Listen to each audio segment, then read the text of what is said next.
What's up, brother? Well, welcome to the Dynasty Academy. Michael Washington. Mark is being a pompous ass before we came on air, and Mark Ongst. Well, I mean, you are. I'm not. I mean, you are. Eli Manuel. Why would you draft a wide receiver too? Eli, you can cut this out. You could leave it in, too. Restart. Kyler Murray has a fantastic arm. It's just the decision-making for him, for me. Michael Vick just made better decisions, I feel like, overall. Makes sense. I said 1 or 2 inches, growing 1 or 2 inches, and you're like... And he's still going, I have legal on too many apps. I don't know what to follow.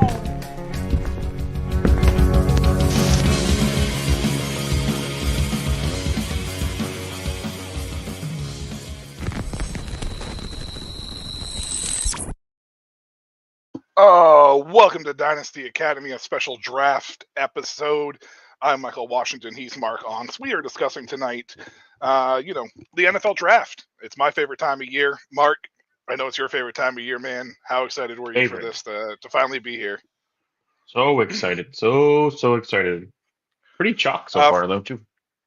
Yeah, pretty chalk across the board. It looks like the top 7 picks fell in order of how they were supposed to go. The only thing was the Jaguars traded up from 5 to 2 to take Travis Hunter instead of Cleveland taking him there. And to be honest, it ended up a lot of people had Graham going to the Jags for a long time. Yep. So it felt like it just made everything right. Yep. So far, pretty chalk across the board. I didn't see what the Jaguars gave up. I believe it was like their first this year, a couple draft picks, and a first next year, if I'm correct. Yeah. Their first and second this year are the main 2 things this year. There was pick swaps in the 4, 6, 7 things around there. Like Jags might have got a 4th, but first and second and a first next year, I think, are the main parts of the deal. Oh, the main parts of the deal, yeah. Armin Membu, the offensive tackle, just went for the Jets, and honestly, I love this pick for Fields. The Jets. It's basically Justin Fields. I love it for Breece Hall. Essentially, primarily because it's not that's why I said Fields. And Breece Hall, primarily because this is an opportunity and chance to show that the Jets are going to build from the inside out. Now, however, there is a possibility Hall could still get traded. Day 2 still has some pretty deep running backs, assuming that some of these guys don't slip into the first round, and the Jets pick up high enough from the board. First pick, Cam Ward to the Titans. That's pretty chalk. Travis Hunter to the Jags. Jags plan on using him both ways, which I don't think that it's going to be as much as everybody thinks it's going to be, because the Jaguars cannot put themselves in a position to have him get hurt, so often. So I I believe they're going to use him both ways, but I don't think it's going to be 150 snaps a game. Like, I think that's going to be ridiculous if they try to do that. So we'll see where they play him the most. That's probably the biggest question at this point. But I think Ryan Clark on ESPN was breaking it down very well. It's going to be a 60-40, 65-35, 70-30 type of split. It's just, is it 70 on the defensive side and 30 on the offensive, which probably makes the most sense for him to play more snaps on the defensive side, because you could package the offense in a better way. You have Brian Thomas, you have ETN, you have Bigsby, you have who's the other wide receiver that they? Well, you have Gabe Davis. That doesn't really matter, but there's somebody else I'm missing. Gabe Davis, that doesn't count. Well, they signed somebody Dion else. Brown. I thought there was another wide receiver that they picked up recently. They traded Christian Kirk this offseason. Yeah, I knew that. I swear there's another wide receiver that they have. So you have Parker Washington, who hasn't shown a ton, but has shown quite a bit when he's gotten a chance. So you don't have as much of a need on that side of the ball as you do on your defensive side, which was terrible. Right. Abdul Carter at 3 to the Giants. If you're an IDP person, I think Abdul Carter was the best overall prospect in this class. I think the Giants got to steal at 3 personally. Now the question is how will the Giants use him? Will they allow him to reach his full potential, or will he end up being just another, edge rusher that they ended up drafting. But him and Kayvon picking up Kayvon's 5th-year option, which they announced literally after they drafted Carter, I think lends the idea that you're going to let him roam more than force him just to be an edge and play a little bit more like Micah Parsons does, where correct. might be the edge. You might be an off the ball because he's played both at college too. It's not like he is just an edge rusher. He played 2 years as an off ball linebacker, so he could do both. And you could kind of utilize those 3 guys, Burns, Thibodeau, and Carter, in many ways.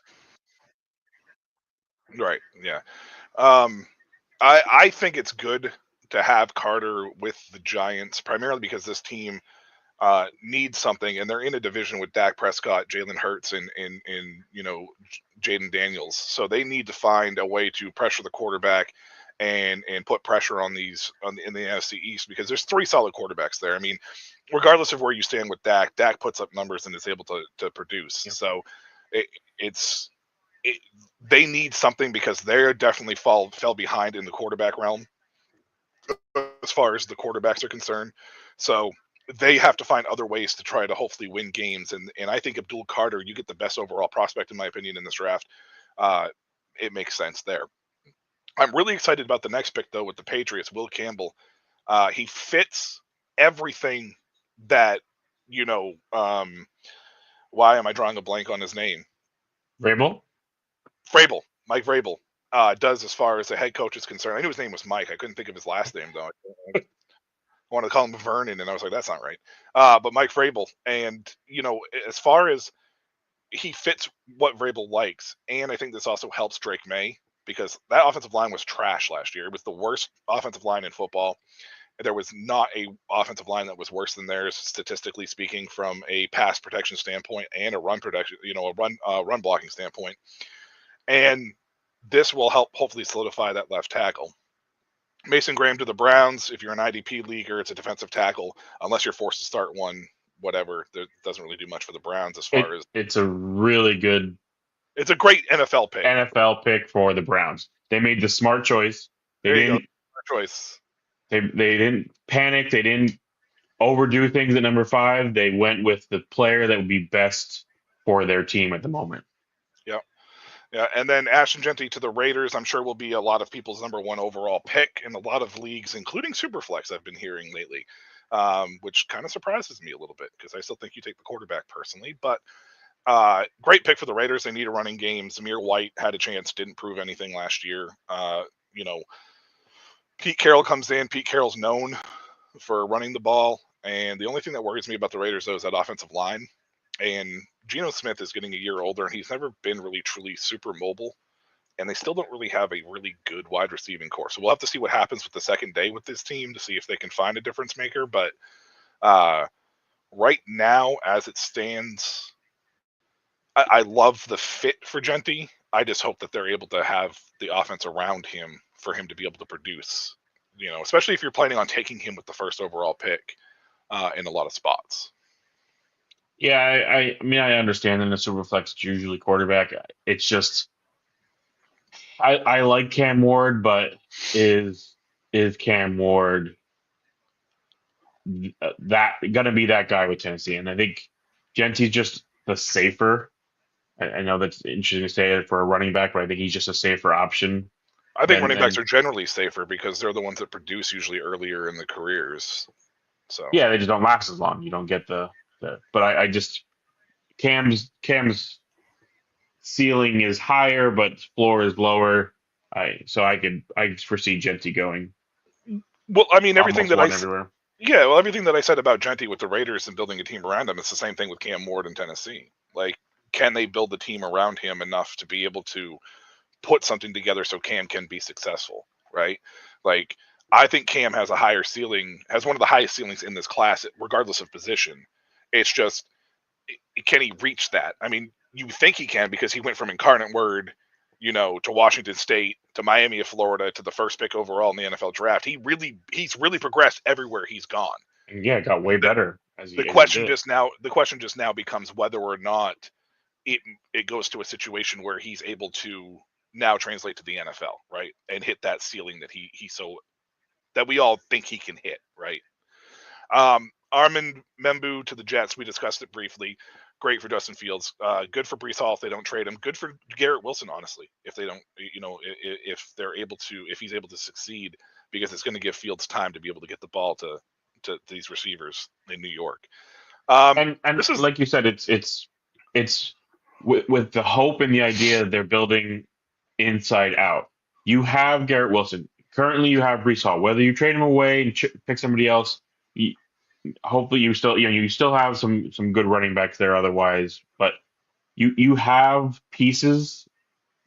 Get help for Fields and kind of working on that Detroit model of get some offensive line there and good start for Aaron Glenn. Yeah, and then obviously the one that actually kind of surprises me a little bit, but not surprising me at the same time. The Carolina Panthers selected Ariel McMillan, the wide receiver from Arizona. Now, Mark, you and I have discussed this. We clearly think he's the best overall wide receiver in this class. Depending on how you feel about Travis Hunter as a wide receiver and where you view him, but from a strict wide receiver standpoint, we both had Tet number one. We didn't expect the Panthers necessarily to take him, but coming into the draft, there was a lot of talk about Adam Thielen not either being with the team or being a possible cap casualty after the draft. This feels like more of I don't think this is more of an indictment to Xavier Legette as much as it is just them understanding that Adam Thielen's 33 years old or whatever. Oh. And, they're eventually going to need a guy. Now, Legette may not be a true wide receiver one. Ariel McMillan does fill that role, I feel like, or can fill that role. So they're also young with Jalen Coker, who kind of showed out towards the end last year as well. So they have Coker, Legette, and McMillan. The Panthers are now set up with Bryce Young, 4 young pieces on this team to really honestly, hopefully build something down there in Carolina. So I actually think this is a smart pick. We all thought that it might have been linebacker or edge because they needed it. But this very well could be a smart pick as far as offensive weaponry concerned. We'll see what the rest of the draft brings for Carolina. I think Michael Walker or the other Georgia player, what's his name? I can't think of it off the top of my head. Jalen Walker. No, Jalen Walker and Michael. No, that's why you're throwing me. I'm like, what? It's Jalen Walker and Michael Williams. Michael Williams, yes. Williams. You're saying Michael Walker. Oh, I think that one of them would have probably fit better for Carolina or made more sense. So, I just think, and I mean, maybe you can find the edge guy you want later. I just think you could find the wide receiver later in the draft that you could put. Don't get me wrong. I think Tet is the best wide receiver in this draft. Again, you can argue Travis Hunter. That's fine with me if you feel like that's what he plays the most, or that's fine.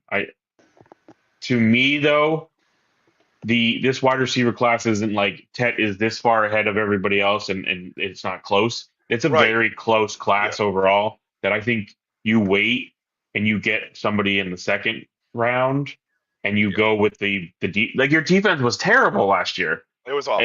Your offense started to show a little bit, and that's great. You're getting more weapons for Bryce Young, and hopefully he continues to progress. But your defense was just god awful, and you traded away Brian Burns before the season. Like edge is what you need, and you have that guy in Walker who is kind of that Abdul Carter-ish type of player where you can move him around if you need to. So if you're starting to you build with that piece and then you build. I think you went luxury with McMillan when you're not a team who can go with luxury pick.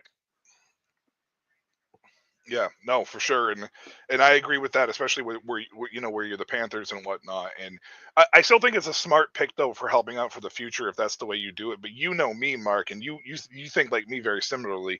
You always build from the inside out, and I feel like that the Panthers have been lacking on building on the inside out, and that defense has definitely been lacking. So if they're going to win games, it sounds like they're going to try to outscore everybody. Is basically what they're trying to do. And then you know what? In the NFC South, that might work to get you to the playoffs. It's not been a division that's been amazing. Teams are winning 9-8, getting to the playoffs 10-7 kind of thing. So If that's what you believe right now, gets you to the playoffs, possibly makes you competitive. Sure, you're not winning a Super Bowl that way, and you weren't winning one even just taking an edge rusher. So we'll see how it works. It's just to me, it's not the smartest way to build your team. I agree. The next pick might surprise some people because there was a lot of people expecting this to be a quarterback. Calvin Banks, offensive tackle to the Saints. Derek Carr has a lot of question marks surrounding him heading into the year. There's reports that he doesn't want to be in New Orleans. There's reports that he held off on surgery, so he didn't have to be there in his last season, et cetera, et cetera. Possibly needs season-ending surgery now in the off season.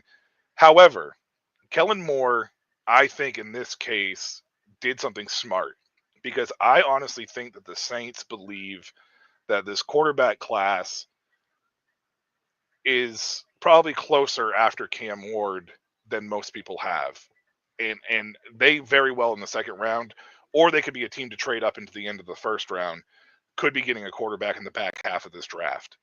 So that is very similarly, or I think that this is just taking the best available player in Calvin Banks. And I am actually like this pick for this team because, like we said with Carolina, it's just in the opposite end for the offense. Now, quarterback's obviously a question mark. Is it possible that Kellen Moore saw enough from Spencer Rattler, or feels like he can work with Spencer Rattler to make him the starter this year and give him a chance to take that job? In my opinion, this is hopefully an organization realizing how bad they've been with building a team and not winning anything. You took the Rams model almost, and you didn't win anything with it though. So you didn't do what you set out to do. Is sure, maybe we go with Spencer Rattler. Sure, maybe we go with whoever at quarterback for this year. Maybe it's Derek Carr. It's whatever. Sure, maybe you take a rookie. Maybe you trade back in. Maybe you do all these things. But I think it's with the idea. Let's just get, as you said, the best player available. And I think that should have been the Jets pick. I think I like Banks better than Menabu in general. So I think Really? it's a great. Yes, I think he's a better Oh, um, interesting. tackle overall. They're not like they're worlds apart. It's a fine pick for the Jets. I prefer Banks to Well, that I prefer Banks for his pass blocking more. if I you prefer if you Membu for his run blocking. if you but the thing with Membo, if you watch Missouri, a lot of times they use the guard to help a little bit with for him. So is he as good as the seventh pick warrants? I don't know. It could have just been an offensive scheme thing, and it's just how they ran their offense, or was it because he needed some extra help? We'll find out. Like I said, I prefer Banks as in general as an offensive tackle. I think for the Saints, if their vision is let's start restocking because that O line has taken some huge hits. They had the one guy retire all of a sudden from health issues. Yep. They didn't pick up is it Penning, Trevor Penning's fifth year Yeah, option that they're they not didn't pick it going up. to. Yep. So they're clearly seeing they have an issue there, and I agree. I don't think you have to get quarterback at 9 if you want to wait, take one later. If you decide let's do it next year, there's more options. We think we like guys better next year. We'll see what we get next year. I'm fine with that for a team that is just they've been kicking the can down the road, thinking, oh, it's our year, and it has not been your year since 2020. That maybe this is finally the reset, and let's just take, like you said, best player available.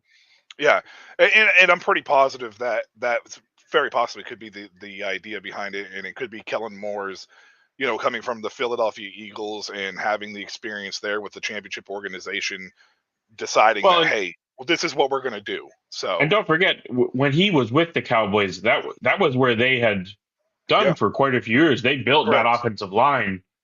Here's our probably the biggest surprise of the draft so far. This is definitely going to probably be the biggest surprise of the draft so far. They built that offensive line in Dallas for that team. It didn't work out like the Eagles did, but it was the same idea. And Kellen Moore ran a very good offense in Dallas while he was there for at least 2 seasons. Kind of fell off near the end of that, but that's that. Sure, this could be a good thing for the Bears. So the Bears at 10 drafted tight end Colston Loveland, and the 49ers could not get their pick in fast enough, which I'm not shocked about at all. They are just going to go grab one of these defensive linemen that are just sitting waiting for them. Um, it's not a terrible pick in the idea of Colston Loveland is a bad player. He's a very, very good player and will help the team, but you have offensive weapons. This just reminds me of I'm assuming that this is more of a Loveland was more of an all-around tight end. Yeah, I mean, I understand taking Loveland over Warren. From that, I totally get that. Only thing I could think of. But I don't taking a tight end. I don't think was the smart move at all. Now I know you probably missed out on the tackle you wanted. You probably wanted one of those two guys. That just defenses. Go defense. Your defense was not that great last year. Like this idea is that everybody has to outscore everybody. The Chiefs totally flipped how their team 3 years in a row. And Philly, who put up points, also is showing the defense is more important.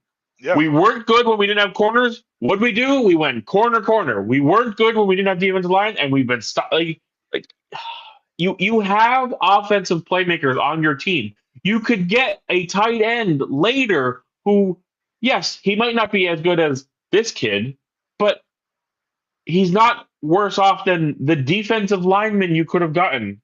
You're not going to convince me that Cole Kmet is no a tight end. You're not going to convince me. But this has been Ryan Pace's issue across the board with Chicago since he's taken over the GM in this situation. Is he's literally I literally feel like he's pressing on picks other than Caleb because everybody assumed Caleb was going to be the first overall pick. Yeah. But like I feel like he's pressing on a lot of these other picks, and this is and it's not. It's not that it's necessarily hurt Chicago. I just don't think it's helped Chicago. It's hurt them, though. It really has. Like, I don't think they should have moved on from Justin Fields personally, but you know, that's a tough thing. You have the number one pick. You weren't getting what you wanted for it, so whatever. I totally understand that part of it, and you've started to build around him. But again, this is more like a luxury pick for a team that isn't ready to be a luxury pick team. This is next year, maybe. If you had a really good draft this year, this is the time to pick you make next year. You know, everybody looks at Detroit and goes, wow, they went with Gibbs so early. No. They went with Gibbs after they rebuilt the team and then had the luxury to go, hey, we could take Jahmyr Gibbs. Now, they do need some defense. Hopefully they address that a lot because I fully expect them to. Again, injuries on defense, though, so it's not like they were bad. They just were super unlucky with injuries on defense. But they built offensive line first. They were building defensive line first. Gibbs was the luxury that they could afford at that moment. You're not there, Chicago. Yeah, Chicago's not there. And Colston Loveland, and again, Colston Loveland's not a pick, in my opinion, that is I don't think it's a pick that moves the needle for me, in my opinion.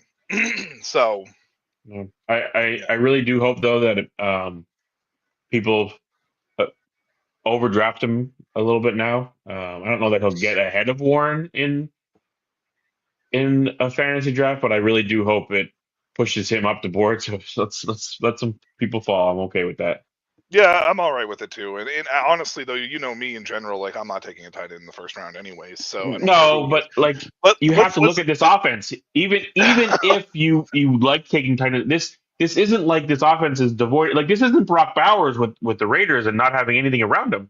Right. There are weapons here already. So if you look at this as a fantasy football player and go, well, I got to draft him earlier now because he went number 10 to the Bears. That's an NFL move. That is not a fantasy football move. They are not doing this because they think they're going to throw the ball to him 90 times like Brock Bowers.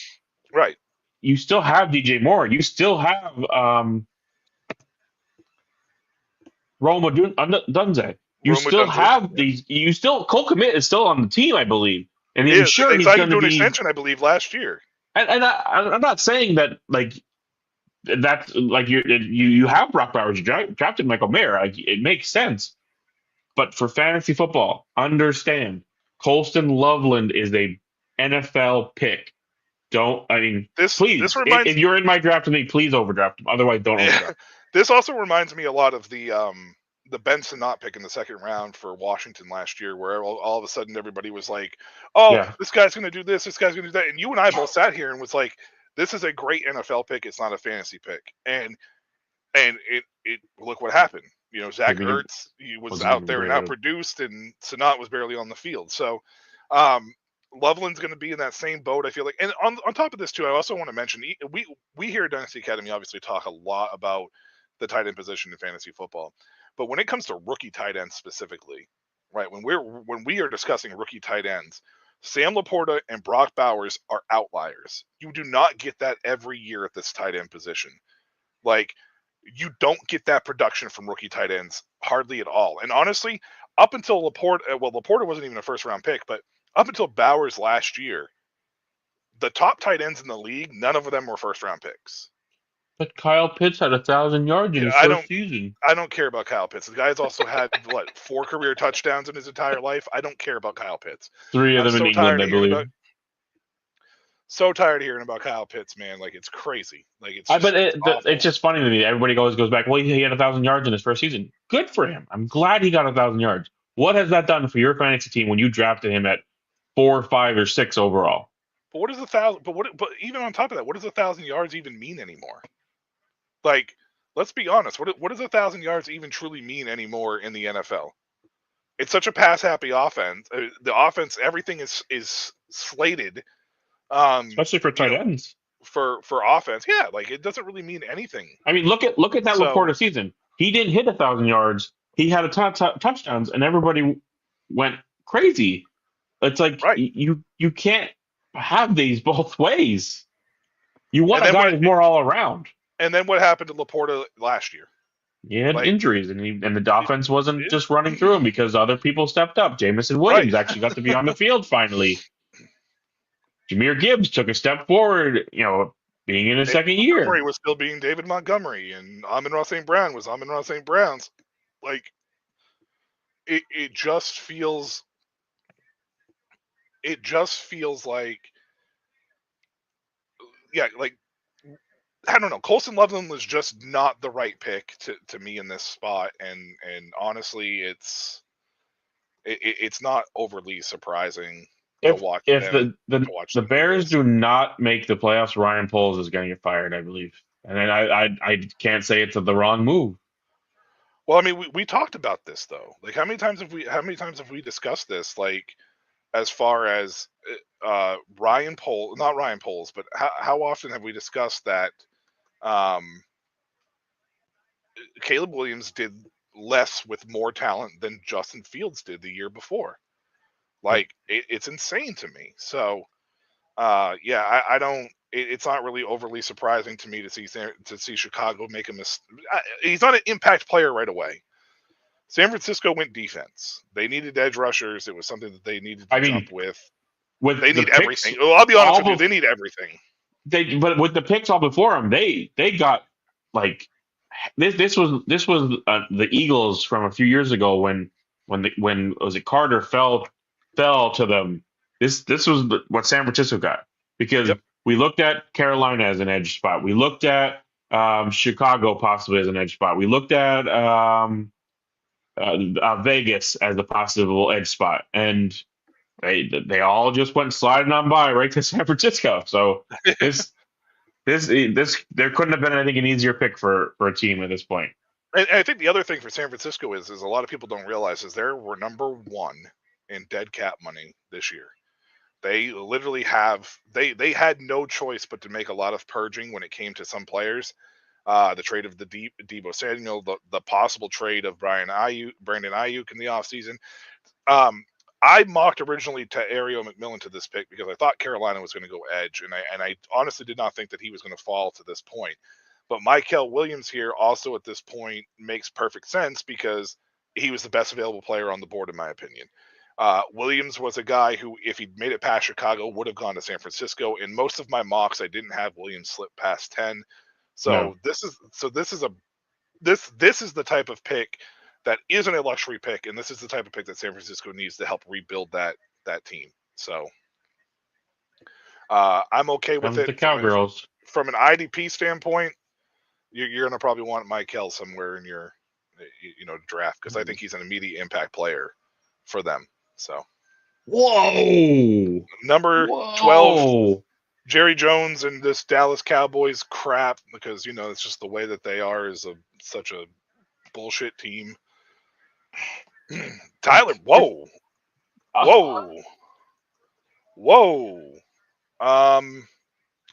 Okay.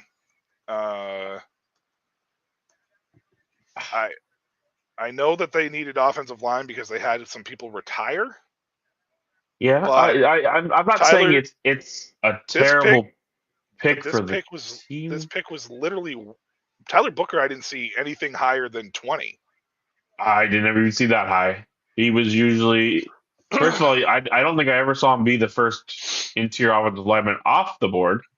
Yeah, usually it was the kid from Gray's Oval. Yeah, North Dakota State, Gray's Oval. And on top of that, just like you couldn't find somebody to trade up with you to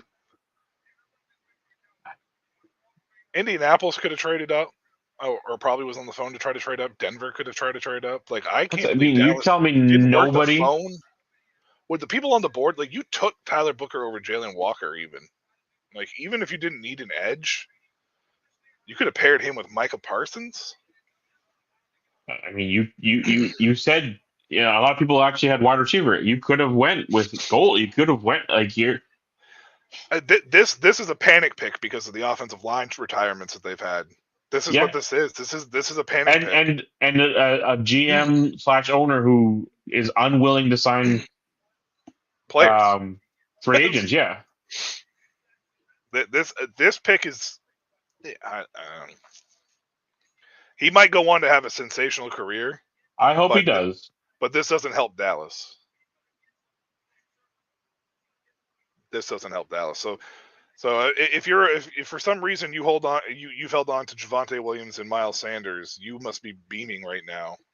This wasn't Omari and Hampton. So I mean, let's get through tomorrow and before we do anything for running back. That's fair. This class is so deep that not going in the first round is not going to affect a lot of things. That's fair too. That's definitely fair. I mean, Miami now has to. I don't know why their pick isn't in unless they're working a trade, but they have to be super heavy. You need a corner, Miami. You are sitting there with both of them available. Yep. I mean, to me, this is a slam dunk Will Johnson pick. This should be.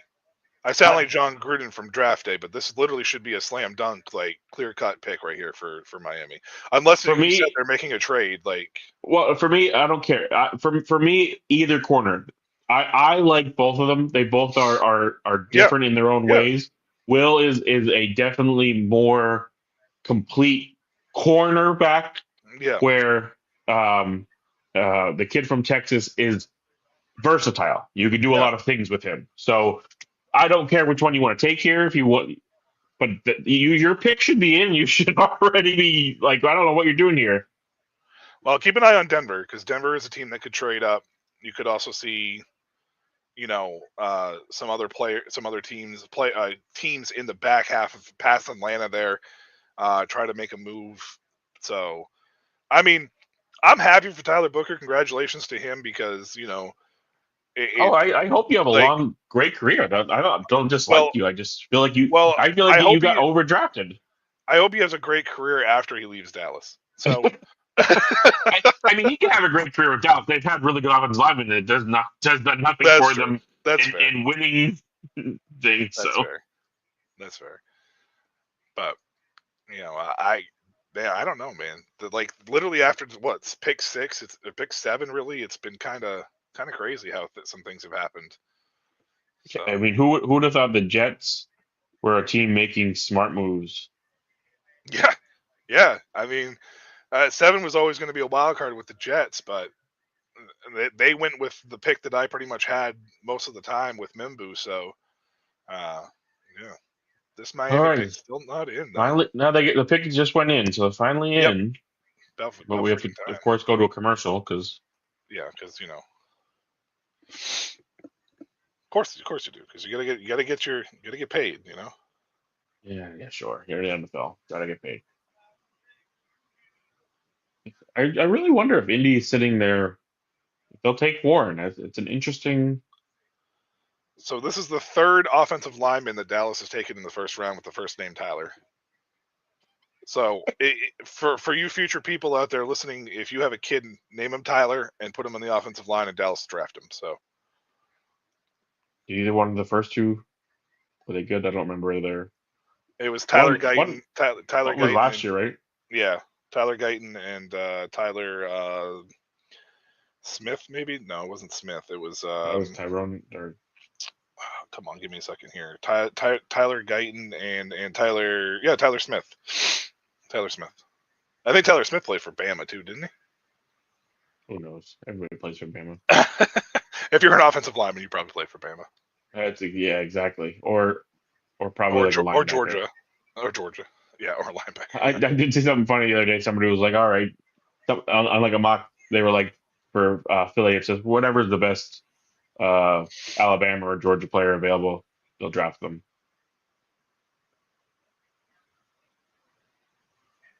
It's got to be corner here. There's just no doubt that it's got to be. I mean, if they go corner, which they should, Ramsey will probably definitely get traded either later tonight or tomorrow. So I mean, I think he's pretty much out. It's just finding a trade partner for him. But even if you didn't, I don't believe they have really another corner that's of any worth to them. So the Dolphins can kind of use a little bit of everything. I mean, this could be a Matthew Golden pick. It would fit their makeup, but it'd be stupid. You know how bad the Dolphins have been with drafting, by the way? It feels like it because I don't feel like I know like any of their draft picks, but I isn't it also they never get to sign them because they keep making stupid decisions about they let them old walk. guys. They let them walk, and then they bring in other players to sign and give raises to, and yeah. What who did they let walk? They let a defensive tackle walk and a linebacker walk this year, right? Or was it linebacker or safety? Well, this year was safety. Holland, I They let believe. walk, but who was the had D line? He got a big deal. Van Ginkel 2 Yeah, but years ago. they let a D lineman too. No, I mean there's been a lot of them. Yeah, Van Ginkel a couple years ago, but there was another one though. There was Wilkins. Where did Wilkins go? Oh yeah. Because he was a big one. He got a big deal. I wasn't sure if they traded him, but yeah, they couldn't get him re-signed. Was it Vegas? Did Vegas pick him up? Was it Vegas? I'm not sure. Check. Corner.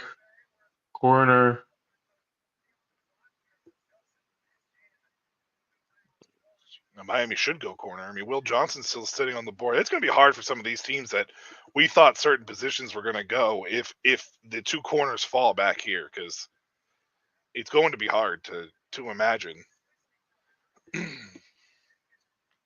Yeah, you were right. Vegas. It was Vegas? Yeah, I thought so. I figured it was Vegas or Carolina, but with Derek Brown coming back, I didn't think defensive tackle was a pressing need. He was also before last season.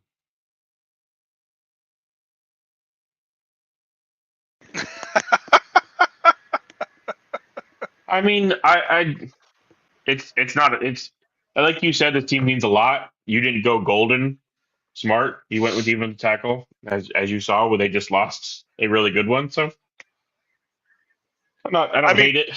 I don't hate it, but Grant was another guy who, outside of like one mock draft, I don't think I saw Grant inside the top 17. And not Miami, it's Michigan. Kenneth Grant is a defensive tackle from Michigan. Yeah, but Miami picked him. Oh, that's who he's putting. Oh, if you take a look at it, it's been yeah, I got you. Yeah. Again, it's not a terrible pick. I think corner was more of a need for you, but maybe you think you can get the kid from East Carolina later on. Maybe you like the Amos from Ole Miss, I believe, right? Yeah. Amos. Yeah. No, it So wasn't Nolan. No, Nolan. It's no, from that's Ole the defensive Miss. tackle on the Oh, corner. you're talking about the corner. Sorry. Yeah. Amos is isn't he from Ole Miss? Yeah, he's from Ole Miss. Yeah. So I that's not again not a terrible selection for something you do need because your defense is I just don't think. horrible. With Miami though that this is a pick that. Um, I just don't think it's necessarily a pick that moves anything in that division. It Like doesn't. it's not. No. It's like in that division specifically. Like it's not going to make. It's not going to make a difference. Like I feel like when you're playing Josh Allen, you're up and coming Drake May. We'll just disregard the Jets. But when you have those two quarterbacks in that division, like I feel like you should probably try to shut down passing as much as possible. So, I mean, hey, whatever. I mean, maybe Kenneth Grant goes on and sets the record for most sacks on the interior lineman as a rookie. Who knows? You know what? This is another thing, though. I will say this. This is another smart pick, though, for a team that needs a lot. I think Yeah, that's what I corner. mean. It's I think corner court. was probably more pressing and probably the Yes. smartest pick. But this is, I Sure. still think. But this is a pick that I still think is a fairly smart pick. That's So, that's where I'm at. It's yeah. If you weren't going corner, defensive tackle works for me. Yeah. And the Colts I are had in. a This should be Tyler Warren. Come on. I had to turn off notifications of Ari on X, by the way, because he was literally putting the picks out like 5 minutes before the thing was going off. I had it on when I was late to the show, but I shut him off when I got here. So there it is. That's the right pick in this situation. And to be honest with you, this is probably a gift for them. Yes, because Loveland was gone, and Like this is probably a legit like gift for them getting Warren at this point and not expecting to. I don't think anybody expected Warren necessarily to get to them. So I mean the Jets, Bears, somebody trading up to. There has been lots of now buzz over Warren. So you're the Penn State guy. So what's your overall take on Tyler Warren? Is he going to be an immediate impact rookie that we have seen, or is it going to be a guy that's going to need time to develop? so I don't think it's that needs time to develop as much as what do we got in that offense? We have a quarterback battle of Daniel Jones versus Anthony Richardson. Right. So that doesn't move the needle a ton. He's a very versatile tight end. He's not Brock Bowers in the sense that you're going to throw 90 passes to him. It's just that's not his game. He's Right. not a great blocking tight end. So if you expect him to be on the field a ton, it's not going to happen outside of you're going to move him around your offense. But it's also a team that isn't like devoid of offensive weapons. Say what you will about Josh Downs and Pierce and A.D. Mitchell and Pittman. There's weapons there. Jonathan Taylor. Again, this isn't the Raiders from last year where there was just nothing else around Brock Bowers other than Right. Jacoby Myers. So if you draft him thinking you're getting Sam Laporta and Brock Bowers in year one, I think you're going to be disappointed. If you draft him at a spot where you understand that maybe in a couple of years he's carved out his role, he can be a good fantasy tight end, I can understand that. But if you think he's going to go Brock Bowers it out there, it's not his game in general. He is the gadget player that you could do a lot of things with at a big size. It's not what's great for fantasy most of the time. Those type of players aren't what move your fantasy needle. Yeah, I agree with that. I mean, I think that, I mean, again, though, it goes back to the tight end position. It goes back to a situation where in the fantasy realm, tight ends just take so long to develop for the most part. You have a couple outliers the last couple of years, so people are going to overdraft these guys, whether it be Loveland or Warren in that sense. And I think that it's very interesting to watch these teams and how they approach this and whatnot. So I mean, I know Indy is supposedly really wanted a tight end, and I get it. It helps your quarterback out. It's just why was tight end such a need for you when I don't know. That team is I just it's a team that's just been so underwhelming the last couple of years.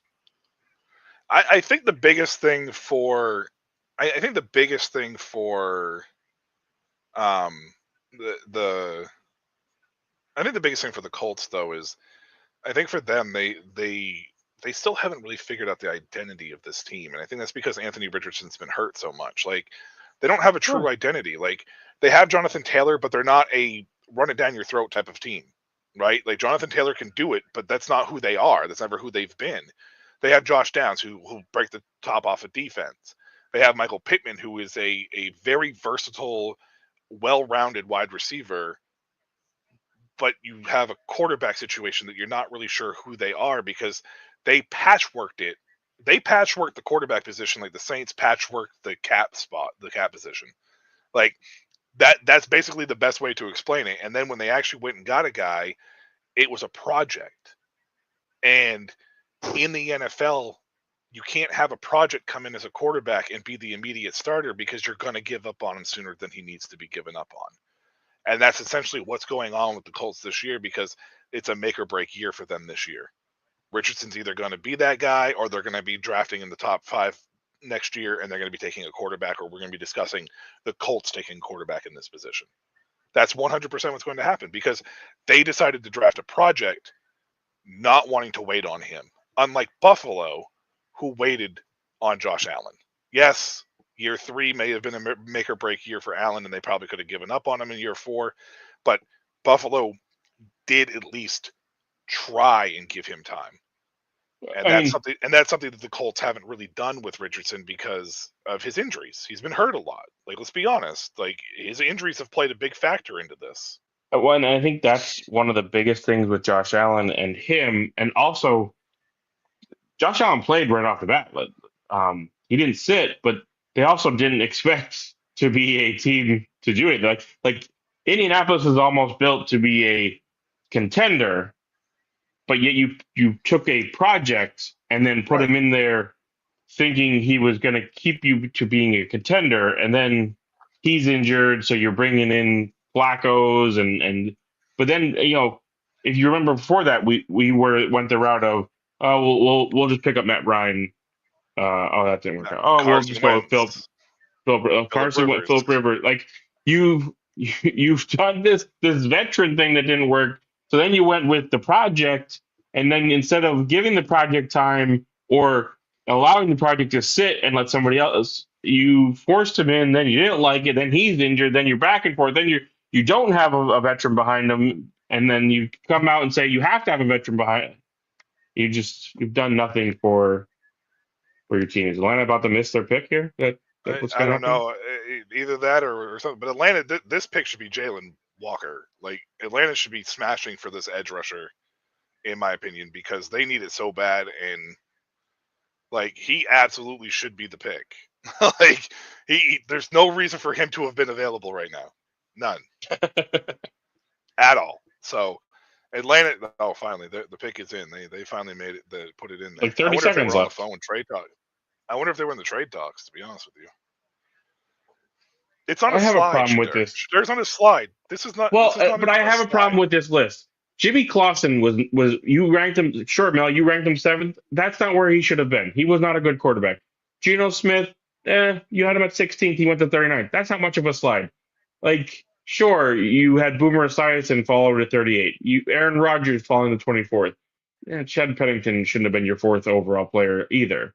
Brady Quinn shouldn't have been your 5th overall player. Like, Mel, you clearly are bad at some of these quarterbacks. Mel Kiper's track record with quarterbacks is not very good. Like Hey, Jimmy Clausen and Brady Quinn are terrible NFL quarterbacks. And they were great college ones absolutely either. 100%. 100% Mel Kiper's track record with quarterbacks is not what you want. So if he has Shedeur Sanders ranked first overall, there's a good chance that you probably shouldn't want him there. So to me this just I feel like this Atlanta team they're missing something on defense, and I feel like They are. I feel like that defense is the edge rusher, and Jalen Walker I feel like needs to be the pick here. But then again, we thought it was a slam dunk possibly with Will Johnson at Miami, and I mean, I would say it's edge or linebacker here for them. It's the two probably biggest needs this team. Edge is John edge Campbell? is it could be edge is the biggest need, so you should easily be taking the edge because you haven't had a guy get over I think 6 total sacks in like Yeah. the last 3-4 seasons. That's fair. And I think Campbell would have possibly been the pick if there wasn't a slam dunk edge still sitting there. There is, take him. But what also took you, unless you really were trying to work a deal, thinking, because don't get me wrong, there are 3 to 4 other edge rushers behind Walker that aren't his status, but aren't far behind. Green, the kid from Boston College, the kid from so if you were trying to slide and pick up some picks, I can understand that at least because gain capital because I believe they're one of the teams with like what 4 or 5 picks I think this year. Yeah, something like that for sure. So I'm okay with if that was what you were trying to do, and then you didn't get what you wanted, so you take the best player available. Yeah, that you need also. And that's the thing with Atlanta here. I think this is perfect. I mean, you may not consider him an edge, but he plays in the 3-4 very nicely. He fits nicely into that 3-4. So if Atlanta plays a 3-4, it will fit perfect for him. He'll be able to play that linebacker position and edge spot, no problem. And I mean, like I said, they need both of those positions. So if you have a guy who can kind of help you either way, perfectly fine with that. And I think he could be an impact player right off the start for Atlanta too. And that's the thing about Jalen Walker is I think that he absolutely could be. Art Blank looks looks a lot happier than he did last year when they took Penix. Let's put it that way. So Arizona's interesting. Does this be Matthew Golden? There are a lot of interesting things you could do here with Arizona. You could go Matthew Golden. Emeka Ibuka is a sneaky spot here because you don't really have that true kind of anything really behind Marvin Harrison. Well, that, but you kind of used McBride as your kind of slottish kind of player, but you could use that as the wide receiver to put across from Marvin. Defense obviously is a need. I'm not sure offensive line what's available right now, but protecting Murray is always a need because he's tiny. Yeah. I mean, I feel like that the only thing that was going to really protect, that's really going to protect Kyler Murray is if you put him in like some kind of like spacesuit or something. Little bubble, put him in those bubble balls. The bubble balls, yeah. I think it's the only thing that's going to help protect him because that dude is so small. I mean, he's really good at Call of Duty, though. I guess is he good at it, or he just like to play it? I don't know. I mean, he's good enough to the point where they told him not to. They put it into a clause. So. But I don't know that it was because he's good that he just likes to play it. That's fair. I like to play video games too. It doesn't mean I'm good at them. I gotta say, kudos to Green Bay for this setup. This looks good. I like it how they also have like seats open inside the stadium for people to watch. Yeah, that's pretty cool. I like that. I mean, it's just crazy. Like this whole stadium and the fact that there's a house right there is just like crazy in general. There's just a house chilling out there for sure. That's I mean, like it's just like a regular street right next door to the stadium. We got 81 on the counter right now watching here at Dynasty Academy. We're sitting here discussing the draft. We're 15 picks in. If you guys have any comments or anything or want to chime in, anything that's Dynasty related, sports, fantasy related, or even if you just want to talk NFL, go ahead and type it in by all means. And we will definitely discuss that as well. The Cardinals here are on the clock. It looks like they're about 4 minutes left, or just under 4 minutes left on the pick here. So now we have a pick little is bit of in. time here. Yeah, but we know it's not going to be announced right this second. Yeah, So of course. why we have probably about 3 minutes, because the NFL cannot do anything fast with the first round of the draft. Of course. Now, obviously, there's lots of landing spots to follow along, but Tetco is obviously number 8 to Carolina. Yep. When you're looking at a rookie draft and where you had players ranked, and that landing spot, where are you looking at drafting him at the moment? Is he top 5 pick? Are there easily. running backs that? I think that for me right now, when you take a look at Tet and you figure him out, like, obviously, I think the upside alone is going to be worthy of a top 5 pick. I would probably be comfortable taking him at 3. I think Genty and Ward should be 1, 2. But to give you the cop out answer, it's also really dependent on the scoring systems and starting spots too for your league, because I think that it really, if you have a league where running backs are weighed much more heavier than wide receiver, I could understand maybe letting Tet slide and going with some of these running backs that we're going to see later in this draft. But for me right now, I would have him probably at 3, and if I'm at 2 and I'm set at quarterback, I could probably take him at 2. I don't see another running back. Maybe Omari and Hampton if he goes to Denver. Yeah, but I mean, that would literally was going to be my next question. If Hampton goes to Denver, or if Henderson goes to Denver, does he move with that selection? If Henderson gets taken here, Henderson and Hampton, I think Hampton's still going to get selected ahead of Henderson. So sure, but I'm just saying if he doesn't, whoever lands in Denver, I think you could probably make a case for being number 2 over McMillan. And the only reason why I say that is because McMillan still has to come in and prove that he's going to outbeat Leggett and he's going to outbeat Thielen in that sense. Walter Nolan. I think this is a great pick by Arizona. I think this is a fantastic pick. I just am surprised. Yeah, great pick for Atlanta. Again, Arizona. This is one of those picks that's probably best available player on the board over position or need, and it's a position that they need too. So that, and Jonathan Gannon he's a defensive minded guy too. So I mean, I love this pick. He was a 5-star recruit. Let's kind of look past this for a moment and look at Cincinnati. They have to be super happy right now. You have to take one of these corners. I know we said it. We said this before. So. But Mike Green's still on the board too. And I understand that. With Trey Hendrickson and everything that's going on. That's true. Yes, and then and whatchamacallit, he Hubbard retired. Yeah. I guess. And Hubbard. Okay, well, either one. I think if you took either one, it would be okay. Yeah, with the Hendrickson thing going on, I feel like that if you take Mike Green here, you take Mike Green, you take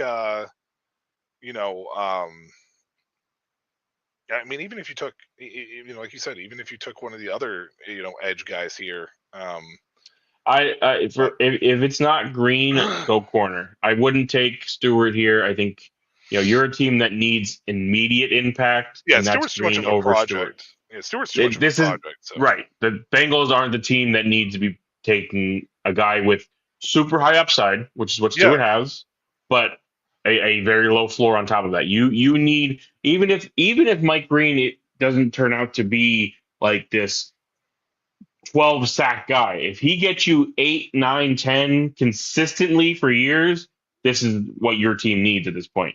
Right. Because you don't need Stewart being a bust after 4 seasons. Maybe Atlanta takes Matthew Golden here. I mean, Cincinnati takes Matthew Golden here.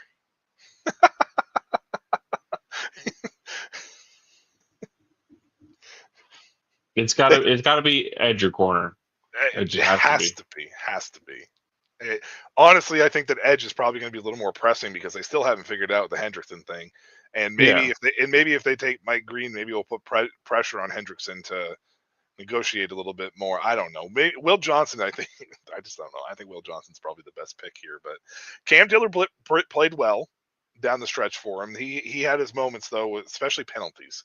Cam Taylor-Britt with penalties was absolutely killer for them. So Will Johnson maybe comes in and puts the pressure on Taylor-Britt.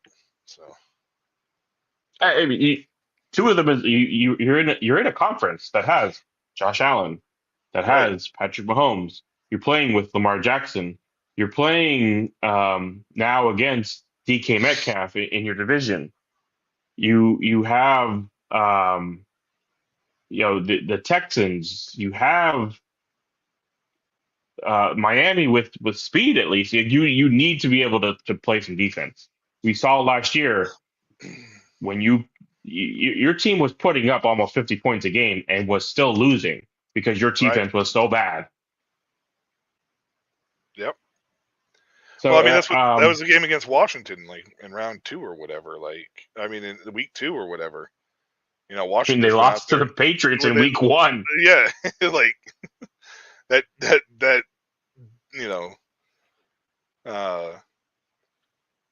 that knew that the defense just was a full letdown. I mean, what was it? 40 points put up on the board on there. Like that was crazy. So, this to me with Arizona is a good. I mean, not Arizona. Cincinnati has to be defense because, like you said, you play in a division with Baltimore, who has a really good defensive team. You play with Cleveland, who has a good defensive team. Let's be honest, and you know you have the Steelers, who have a very good defensive team. I mean, I'm not so worried about the offensive side of things, but the Steelers could easily turn the game into a 9-7 victory. You know, they kick 3 field goals on you and hold you to 7 points. Like that's the AFC North, though. Like, yeah, literally. The AFC and North. then you have to look at the rest of the AFC on top of that. Right, and then you look at the rest of the AFC South, West, the AFC North, East. Like, I mean, you have the ascending the Chargers. Look, they're ascending. You get to face Herbert. You have to face Mahomes. Who's the other West team? Vegas, and then who am I missing? Denver. Bo Nix looks good. You have Sean Payton looking to possibly get that team into what he's built in New Orleans there. So you have to get some defense to stop these teams. and Will Johnson, to me, I think is also a good pick here as well, because when you take a look at the wide receivers in the AFC North, right? DK Metcalf joins. Zay Flowers is a break, top, break the top off the defense. And then Cleveland, Jerry Jeudy kind of had a really good year down the stretch for them. Now they have quarterback issues, but none of those 3 guys, though, are guys that can't be shadowed and contained in an offense. So you get a guy like Will Johnson, and it automatically, assuming he becomes the shutdown corner that we all think he can be, he shuts down half the field for you, and you don't have to worry about it as much. And that helps your edge rusher get to the pressure because quarterbacks are holding the ball a little bit more. And to me, like, like you said, maybe the corners are a little bit deeper in comparison, but I think the edge is a pretty deep class in general as well.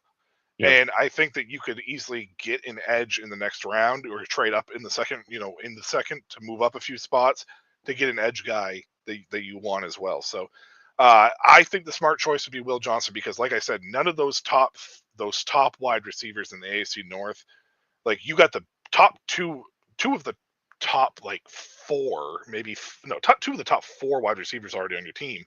You bring in Will Johnson, and you're automatically, putting him in a situation where he can succeed against 3, let's face it, not wide receiver ones. So, yeah, we'll see what happens, though. It's Cincinnati, so who the hell knows? Again, judging from what you just said.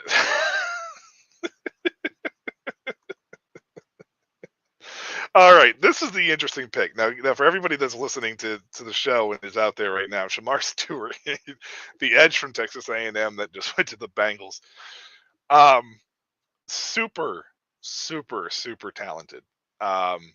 Super athletic. 4.5 sacks as a 3-year starter at Texas A&M. He literally registered 1.5 sacks a year. That was it on a defensive line that is going to have 3 players go in the first 2 days. And none of them put up numbers. I mean, the defensive tackle, I think, was good for D1 tackle senses. Well, Nick Scorton was pretty good, but he was good before he got to Texas A&M. Right. Yeah. I don't think he was good at Texas A&M. Well, I mean, I don't know. Like I said, he's an athletic freak, and he's really good against the run, though. I will give him that. He is very good against the run. As far as a pass rusher is concerned, you're playing in a division once again with, well, I mean, Cleveland, I guess, and Pittsburgh. I guess I don't have to worry about too much. But this is trying to hit the home run, and if it works out, it looks like a great pick. If it doesn't, you're just wasting more Joe Burrow and Jamar Chase time. I'm really surprised, though, that they didn't go Mike Green. I'm really shocked that Stewart went ahead of him, but it is what it is. We'll see what happens. He was a guy that I didn't want in Washington because, as an edge rusher, I wanted a guy who was going to be an impact guy because I'm very happy for Tampa Bay because I don't have to worry about them taking him now. Because he's been one of the people that people have been mocking there at times. Yeah. Well, maybe you guys get Mike Green now. I wouldn't mind that. I really hope we don't take a wide receiver. People have been really putting wide receivers in our. Well, it's because Evans lately. and Godwin are both older. I mean, Godwin's coming off an injury. He's 29. He'll be 30 by the time the season starts. I understand that. But I mean, you have McMillan, but don't need a wide receiver in the first round. We just don't. I agree. We don't need it. Give me a safety, a corner, a linebacker, an edge. Just pick a freaking defender and not a defensive tackle. We have 2 of those. We're good. People were mocking defensive tackle at the time too. I'm like, Clancy was great. Vita Vea, I understand defensive tackles are great to have, but we don't need 3 first-round guys at this point. Well, I think for maybe Tampa Bay will draft Shedeur Sanders. All right, Seattle. This could be Matthew Golden. Well, this is the interesting thing with Seattle. Now, Seattle is in a position where they could use a wide receiver with Matthew Golden. However, they could also be in the market for a quarterback because let's face it, Sam Darnold's on a 1-year deal, basically. He signed a 3-year deal, but that deal is essentially a 1-year deal. Behind them is only Sam Howell. They don't have if Sam Darnold goes out, Drew Lock. Well, okay. So behind him is Sam Howell. So there's been talks of Howell getting traded. That's why I said Drew Lock. Yeah. Okay. Drew Lock, whatever. But if it doesn't work out with Sam Darnold and Sam Darnold reverts back to what he is, Seattle is going to be in a very tough situation moving forward. Could this be the Jackson Dart pick or the Shedeur Sanders pick as a kind of a safety net so they have a quarterback possibly for the future? Now, Seattle obviously has a lot of issues that they've been dealing with. I think they have the second most dead cap space out of everybody in the league. So they are dealing with this kind of weird in-between rebuild situation as well. So I just watched a guy in this war room. Oh. High five, a fist bump. That's why I'm laughing. Oh, yeah, well, this sounds about white. So that is a question that I have to ask in this situation. Seattle was my wild card team for a quarterback in this spot. I never mocked a quarterback to them, but I was very vocal about them being the wild card in a quarterback possible pick here. Sure. Do you think they take that shot? Do I think they do? No. Could they? Yes, but I don't think they do. No. Okay. All right. And they and you know, maybe this is the Matthew Golden pick. I mean, I can't believe none of these corners are off the board yet. To be completely honest with you. Oh, okay. I'm not mad at this either because offensive line is Josh Simmons. No. Oh. Mine's a little bit of delayed. Oh, okay. I like this. This is a good pick. Aren't you on YouTube TV also? Yeah, but I think I'm a little bit behind just from my internet standpoint. Oh. Okay, I'm okay with this. I'm very okay with this pick. I mean, Seattle definitely needs to protect Sam Darnold as well. You're not going to get very far if you don't have And protection. personally, I think you would have. It would be a high pick if it wasn't for the fact that the other guy got drafted at 12. So now Right. you're saying, okay, well, if I like both of them, now they're both gone. Someone isn't falling to the second round where I could possibly trade up for one or things like that. Like you, I understand the idea of that. So Yep. it's offensive line has been kind of a need for them for a few years. They've been trying to build it, so it's not a terrible pick. I mean, he did start at left tackle for North Dakota State, but he projects better as a guard, and I think that's where he's probably going to play. Yeah, and I think they have at least one tackle in Seattle that is They got two, I solidified. believe, because they drafted Charles Cross too a few years ago, and I think that he's I thought there was two, but I wasn't sure if it's exactly two. I'm pretty sure they have one, so I think this guy. Yeah, I mean, this definitely solidifies them, that offensive line, and helps them out for sure.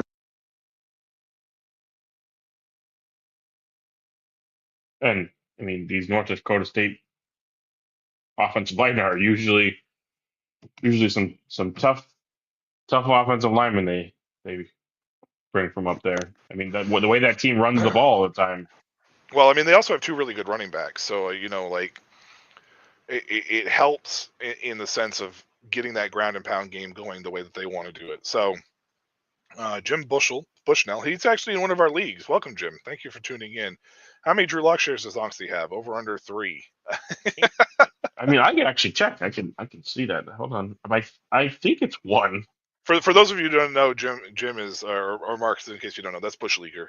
Okay. That's Bush Leaguer. Jim, I'm Chewbacca. That's Angsty. I don't know if you know that or not, but I figured I'd separate us because we get confused a lot of times in that sense.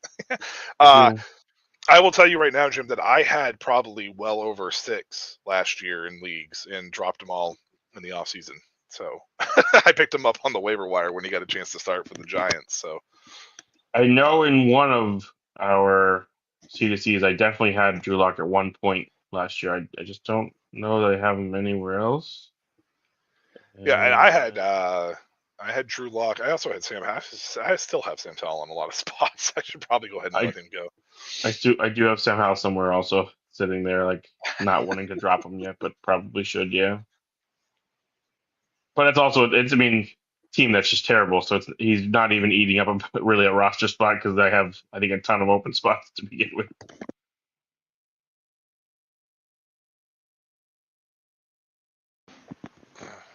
Let's see.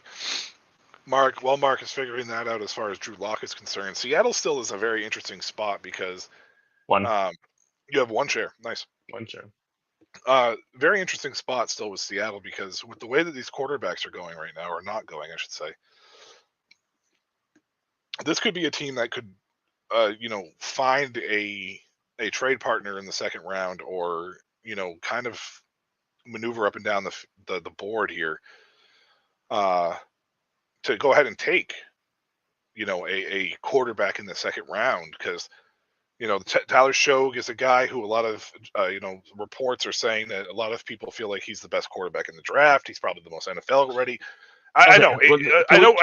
Reports are like draft reports. Obviously, you have to work your way through. Can we talk about somebody who supposedly is this great NFL draft prospect, but literally has a 1 full season of starting in college after 7 years, I think. 1. I'm pretty sure he started 1 full season, maybe 1.5. You know about Shogue? Yes. So, well, here's the other thing with Shogue too, though, is didn't he start out at Texas Tech? He started out at Texas Tech, right? I think he started at Oregon. Then went to Texas Tech. And then went to Texas Tech. And then went to Louisville. I think he was the starter at Tech and got hurt, didn't he?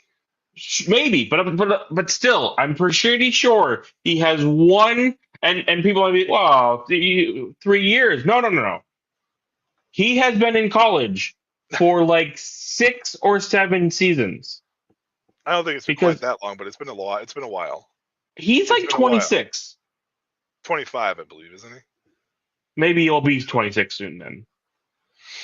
But he was playing for Oregon when Juwan Johnson also played for Oregon, That's fair. and Juwan Johnson just signed his third contract in the NFL. Yeah, that's fair. That's fair. 1, 2, 3, 6 college seasons. He started He in did play 2019. He did play 6. Well, so 4. So 5, I mean. 6. 2019, 2020, 2021, 2022, 2023, Oh, okay, 2024. that's right. That's right. Yeah. 6. The beard makes distinguishing y'all easy. Shane said he was just practicing his journeyman career. Yeah, hey Shane, Coach Shane Anderson. Coach, my man, what's up? Are you basically calling him Cracker Juice? Is that what you're calling him, Shane? Good old Cracker Juice, Tyler Shogue. Started 4 games in 2023. Yeah, that's fair, Jim. That's fair. 1, 2, 3, 4, 5, 6. 7 games in 2022. 4 in 2021. 7 in 2020. 4 in 2019. Okay. And this is the guy people want to say is the third best quarterback in this draft. Well, I mean, but let's talk about it though, because I mean, how many times? Hold on. Let's not talk about it right now. My team's oh yeah, sorry. Currently announcing their pick. I'll wait. I'll wait 10 seconds for you to. No, I mean, there's nothing else to really say. I was just going to say, we've seen quarterbacks in the past that have started less, and been drafted high, and they've either worked out or they haven't, basically. So, yeah, I'm on mute, by the way. Oh, what? Okay. Wow! It was so hard to not have a reaction. Like I cannot believe. Wow! I didn't really want a wide receiver, but he's a good wide receiver. I didn't really want a wide receiver, but that is, I mean, that. Oh my God, I understand we play Dynasty, but you can't expect him to come into Tampa Bay this year and be fantasy relevant year one. Like him and Chris Godwin essentially play the same position. Oh my God, I don't know what to make for this. Like I said, I know Godwin is coming off a knee injury. They re-signed him. I know that he turns 30 this year. Oh my Lord, I don't know how to make about this, man. He needed defense, though. Yes, you did. Well, I mean, I guess on that note, hopefully Matthew Golden falls all the way to Washington. It's not going to happen, but man, Emeka Egbuka. Hey, I love the player. Like, let's talk about the player here, because obviously the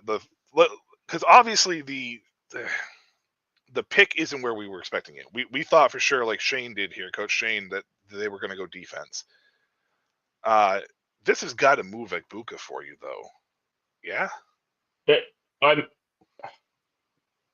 not in the sense of wide receiver rankings, because again, we played Dynasty. Correct. So he can't. He's not going to move in my overall rankings. It's just I can't be a team sitting at, let's say, 5 and say I need, like, it's tough because for Dynasty you take them knowing the future is what you're looking for. But if you're a team picking at 5 who is like on the cusp of maybe contending or in that, this can't be the pick now. You have to look at Emeka Egbuka in a different way going into your rookie drafts. Yes, long term he's going to be fine. I don't have any worries long term because, like you said, Godwin is getting up in age. Evans is getting. I understand both of those guys are getting older, but it's a good NFL pick in the sense you get offense for Baker Mayfield and you have. We need a defense. We need a defense. So I hope we can outscore. It looks like Carolina and Tampa Bay are just going to decide they're going to outscore each other all season long, and whichever one can score the most points is just going to be the division winner at this point. Okay. Well, I mean, Evans is definitely a tail end of his career. I mean, he only signed a Oh, I 2-year think deal. he He's in a retires after contract this year, year. right? Yeah, I think he retires after this year. Yeah, so this very well could be a setup for the future, and maybe the wide receiving class next year, the Tampa Bay doesn't feel as good about compared to where Egbuka is right now. I could It's take very one in the possible second for all we round. know. Yeah, it's a deep wide receiving class. So, Bushliger says the first round in rookie drafts were pretty ageist as a group. Um, I think he's still a first round pick in rookie drafts. I mean, Yes. I don't think his age necessarily has anything to do with it. The thing when you're talking about dynasty and ageist is a little bit of a strange. I don't want to say a strange word, but it's you have to plan all your steps across the board. Like I've been guilty of selling off when I first started, and as I learned, I was very guilty of selling veterans early, right? Like too early in some cases because of the fact that their age was, hitting a certain point, and I was like, I want that rookie. And um, but in this situation, I think Egbuka is still a first round pick. I just think that it's really going to depend on your team. If you need an immediate impact guy, Egbuka is not going to be the guy that you're going to end up taking, in my opinion. So Yeah, I mean, if it's one of those very tough things because yeah, literally going all offense, no defense. It's one of those tough things when you're sitting there in the rookie draft because you know the potential that he has. You know the upside. You know what we've seen what he is. He played a full college career and was better every season, which is honestly hard to do for what he because he I think had over 1,000 yards every year on a team that constantly had top tier wide receivers around him. It's just when you look at the entire Tampa offense, you still have Mike Evans, you still have Chris Godwin, you have Jalen McMillan who played very well as a rookie, stepping in for Chris Godwin, not in the same role. You had a running game come on. You well, have Kate Otten as a viable tight end for my a team. my other question about this pick though with Egbuka is the quarterback situation in Tampa Bay, because Baker, you know, I know age doesn't matter as much for the quarterback standpoint, but uh, what is Baker, 34, No, I don't think Baker's that old. 32? I, I'm not Is sure he he's even 32? that old. I think No. he might be only be like 30. Oh, maybe he is. I for some reason I thought he was a little bit He's older. I thought he was 30. just. He's only 30. Yeah, it actually just turned 30 like 2 weeks ago. Oh, okay. Well, happy So he birthday, is Baker. a legit 30. Happy birthday, Baker. Never mind. I guess you're all set then, because I don't think Baker's going to go anywhere for a little bit, to be honest with you. No, I I think mean they'll probably I would love to see a new contract get signed soon, so that because it was only a 3-year deal last year. last year, so coming into Yeah. year 2 now. So I would love to get something in there so we can get that locked up. And I'm sure we'll probably see something coming up here with him for Yeah, I sure would imagine. Yeah, in the near future. Again, for as a dynasty owner, you have to really, really look at your team, what you're where you're at, what you're doing, and understand that yes, maybe next year. But again, Chris Godwin just re-signed a contract, and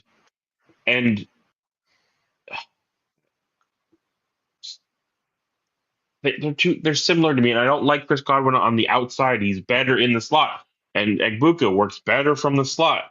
But I guess it gives you um, some flexibility. Sure, I would have preferred if we're to take a wide receiver in round 2, take a Jalen Noel, take a Higgins, take a Royals, take just other people we could have drafted later and taken defense. But honestly, the way defense has fallen, maybe we'll be fine. One of these guys will still be there I come was gonna say, round 2 at this point.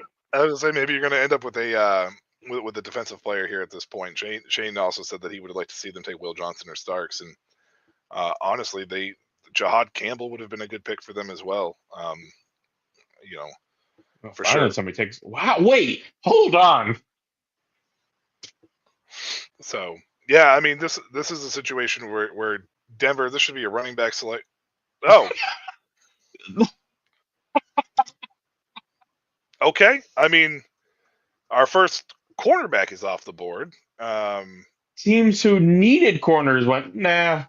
A team who really doesn't need one. I mean, it's always good to have multiple. Don't get me wrong. Good on them, but I wonder what oh, I wonder what Cedric's take is on this, because he's been pushing for Omari and Hampton all. I mean, I think a lot of people were pushing running back to Denver because of what Sean Payton has said. I think the problem what we're not understanding is Sean Payton has a vision for the what style running back he wants, and I'm honestly not sure Omari and Hampton fits Right. that, and that's like I think we all believe Hampton is possibly the second or third best running back in this class, but Peyton wants a Kamara style guy. I think people like to call it the Joker role, and Hampton is more of just a pure running back outside of that style of running back that I think Sean Payton is looking for. It's going to be interesting to see what moves on from here, though. What happens with Omari and Hampton, because that was like a perfect fit for a running back spot in general. But like you said, maybe it was just a style thing more than anything. Pittsburgh here, uh, you know, we should expect a quarterback, right? Like, I mean, there's just no, like, I I mean, mean, I don't. we should possibly expect. Well, okay, so let's talk hypothetically here then. So if Pittsburgh doesn't go quarterback, um, where do we start seeing the possible phone calls for trade ups? I mean, Chargers, Packers. You could start it right after this because I don't think the Chargers as much, because I feel like that depending on who Pitt takes. I mean, if Pitt takes Golden, then maybe the Chargers. I mean, Um, but but the Chargers' needs are defensive tackle, defensive end. They're all falling. right, You could trade back and still get a possibly good player. Um, yeah. I mean, trying to you find know, the picks here. yeah, Shane, I agree with you. Pick 25 could possibly be up for grabs. So, Green Bay could be at 23 because, like I said, um, Minnesota right. needs picks. I think they have like four Yeah, this Minnesota could entire be draft. Minnesota's a good So spot at 24. I, I just don't think the Chargers will. I think the Chargers are the only team that will stand pat. So I'm gonna say 23. I think a Green Bay spot, I think, is where you're gonna start really seeing it. I'm very surprised at Houston because I really thought that trade earlier was for them to go up to get somebody, and like you aren't. And I I mean, mean, not they, that the players that you're probably looking for. I mean, actually, you lost guards, so that those two are out. You're not probably taking a guard now, and I'm not sure there's any really tackles. So maybe they tried and couldn't get because um, offensive line is what they need. They traded them all away. I feel like.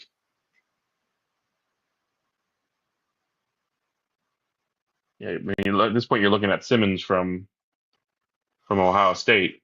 which Josh Simmons I've mocked to Houston numerous times, but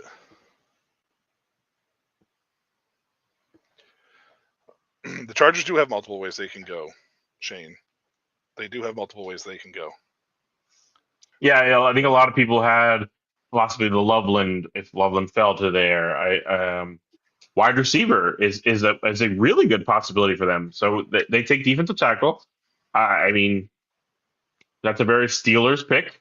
I feel like It's such a Steelers pick. I don't hate the pick. It's because he's a good player. I think it's I honestly, to me, if you don't believe in Shitter Sanders, if you don't believe in Jackson Dart, don't draft him here. I just and honestly, I'm not sure I believe in Shitter Sanders myself. So I I've always said, like the thing with Shadur is I think he's a first round talent, but I can understand why he may not go in the first round. Um, Jackson Dart to me, I think absolutely should be a first-round pick. I'm actually really surprised that Dart is on the board at this point in time, in my opinion. Now, I can understand also at the same time, like you said, if you're not sold on him, make the play. Make the play to get your best overall player on your board. And Derek Harmon may be that guy for Pittsburgh. My problem with this pick, though, comes from a standpoint of you made this pick because you don't want to piss off Aaron Rodgers. Aaron Rodgers has held this franchise that literally, like, think about this though. Aaron Rodgers has held this franchise hostage. And the fact that the Steelers have allowed Aaron Rodgers to hold them hostage is the biggest mistake Pittsburgh has ever made. And if I'm a Steelers fan, and if there's any Steelers fans that disagree with me on this or agree with me on this standpoint, it should piss you off.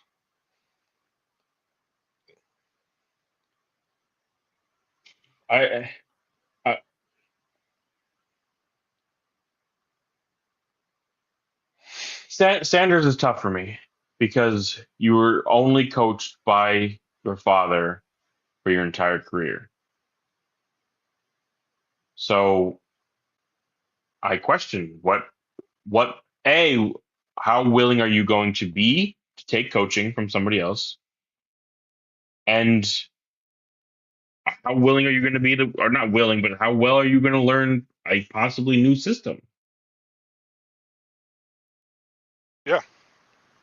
For the Steelers, for the kind of franchise they've been, I agree to let Aaron Rodgers hold you hostage if that's what's happening. Well, it's what it feels like, though. Right, I understand, but I'm saying if we don't know for sure. We're not in that room. We're not in those conversations. We don't know for sure. Correct, but maybe they just don't believe in these quarterbacks. But you cannot tell me that you are sitting there with Mason Rudolph and friggin' Skylar Thompson as your only two quarterbacks, and you're looking at Jackson Dart or Shedeur Sanders, regardless of what you may think of Shedeur, and you're sitting there with them both on the board staring at you on the face, and you decide to go defensive tackle. Great pick, by the way. Don't get me wrong. I love Derek Harmon. I think he's a great player, and I think that he is going to be a great player. By all means. But again, but you cannot tell me that pick is not a situation where you're going, I don't want to piss off Aaron Rodgers. Come on. But again, we don't know for sure that they like either, because these aren't surefire quarterbacks in the NFL circles at this time. Not everybody is sold on Jackson Dart or Shedeur Sanders because they could still go out and trade for Kirk Cousins. He's for sure. Sitting Cousins is going to be available. So again, if you're Pittsburgh, I think you made the mistake of you looked at your team and went, "Oh, we got to take Kenny Pickett. He's sitting there. We have to take him. He's the only quarterback." And again, your team has been fine. Otherwise, you build very well. But I think that was a bad. I didn't very much like that pick at the time because I didn't think Kenny Pickett was that great of a quarterback. I feel like maybe they're trying to not make that mistake again. Which is definitely a possibility. They're not in a position, though. They're not in a position to be like, oh, all first-round quarterbacks are going to be like Kenny Pickett. Oh, but you know what I mean? Like you can't do that because that's how you take your team, and you no longer have a winning record for the 75th year in a row or whatever it is that Mike Tomlin is working on. It's not, again, it's a Pittsburgh Steelers team, this franchise, this fan base. And if there's any Pittsburgh Steelers fans listening, I know there's some in the chats that I'm talking to, they're pissed off. They want Tomlin fired. This is a guy who's never had a losing record. They wanted Tomlin fired 2 years ago too. What does Derek Harmon do? What does Derek Harmon do to help that fan base not turn on your team? It does nothing. It does nothing for that franchise. I'm not a Steelers fan, but I feel like that if this was my team, I would probably be pretty pissed off right now looking at a defensive tackle, regardless. if you're a Sanders guy, a Dart guy, or not, that you are just taking a defensive tackle and not a needle mover in that sense. We'll see, obviously, how the rest of the draft goes, but that I mean, we have pick's to. not going to light a fire anybody's ass, is what I'm saying. It it will come down to when we come to week 1, who's starting for the Pittsburgh Steelers. If it is Mason Rudolph, yes, I agree with you. That pick was terrible. You let Aaron Rodgers do whatever he did, and you didn't.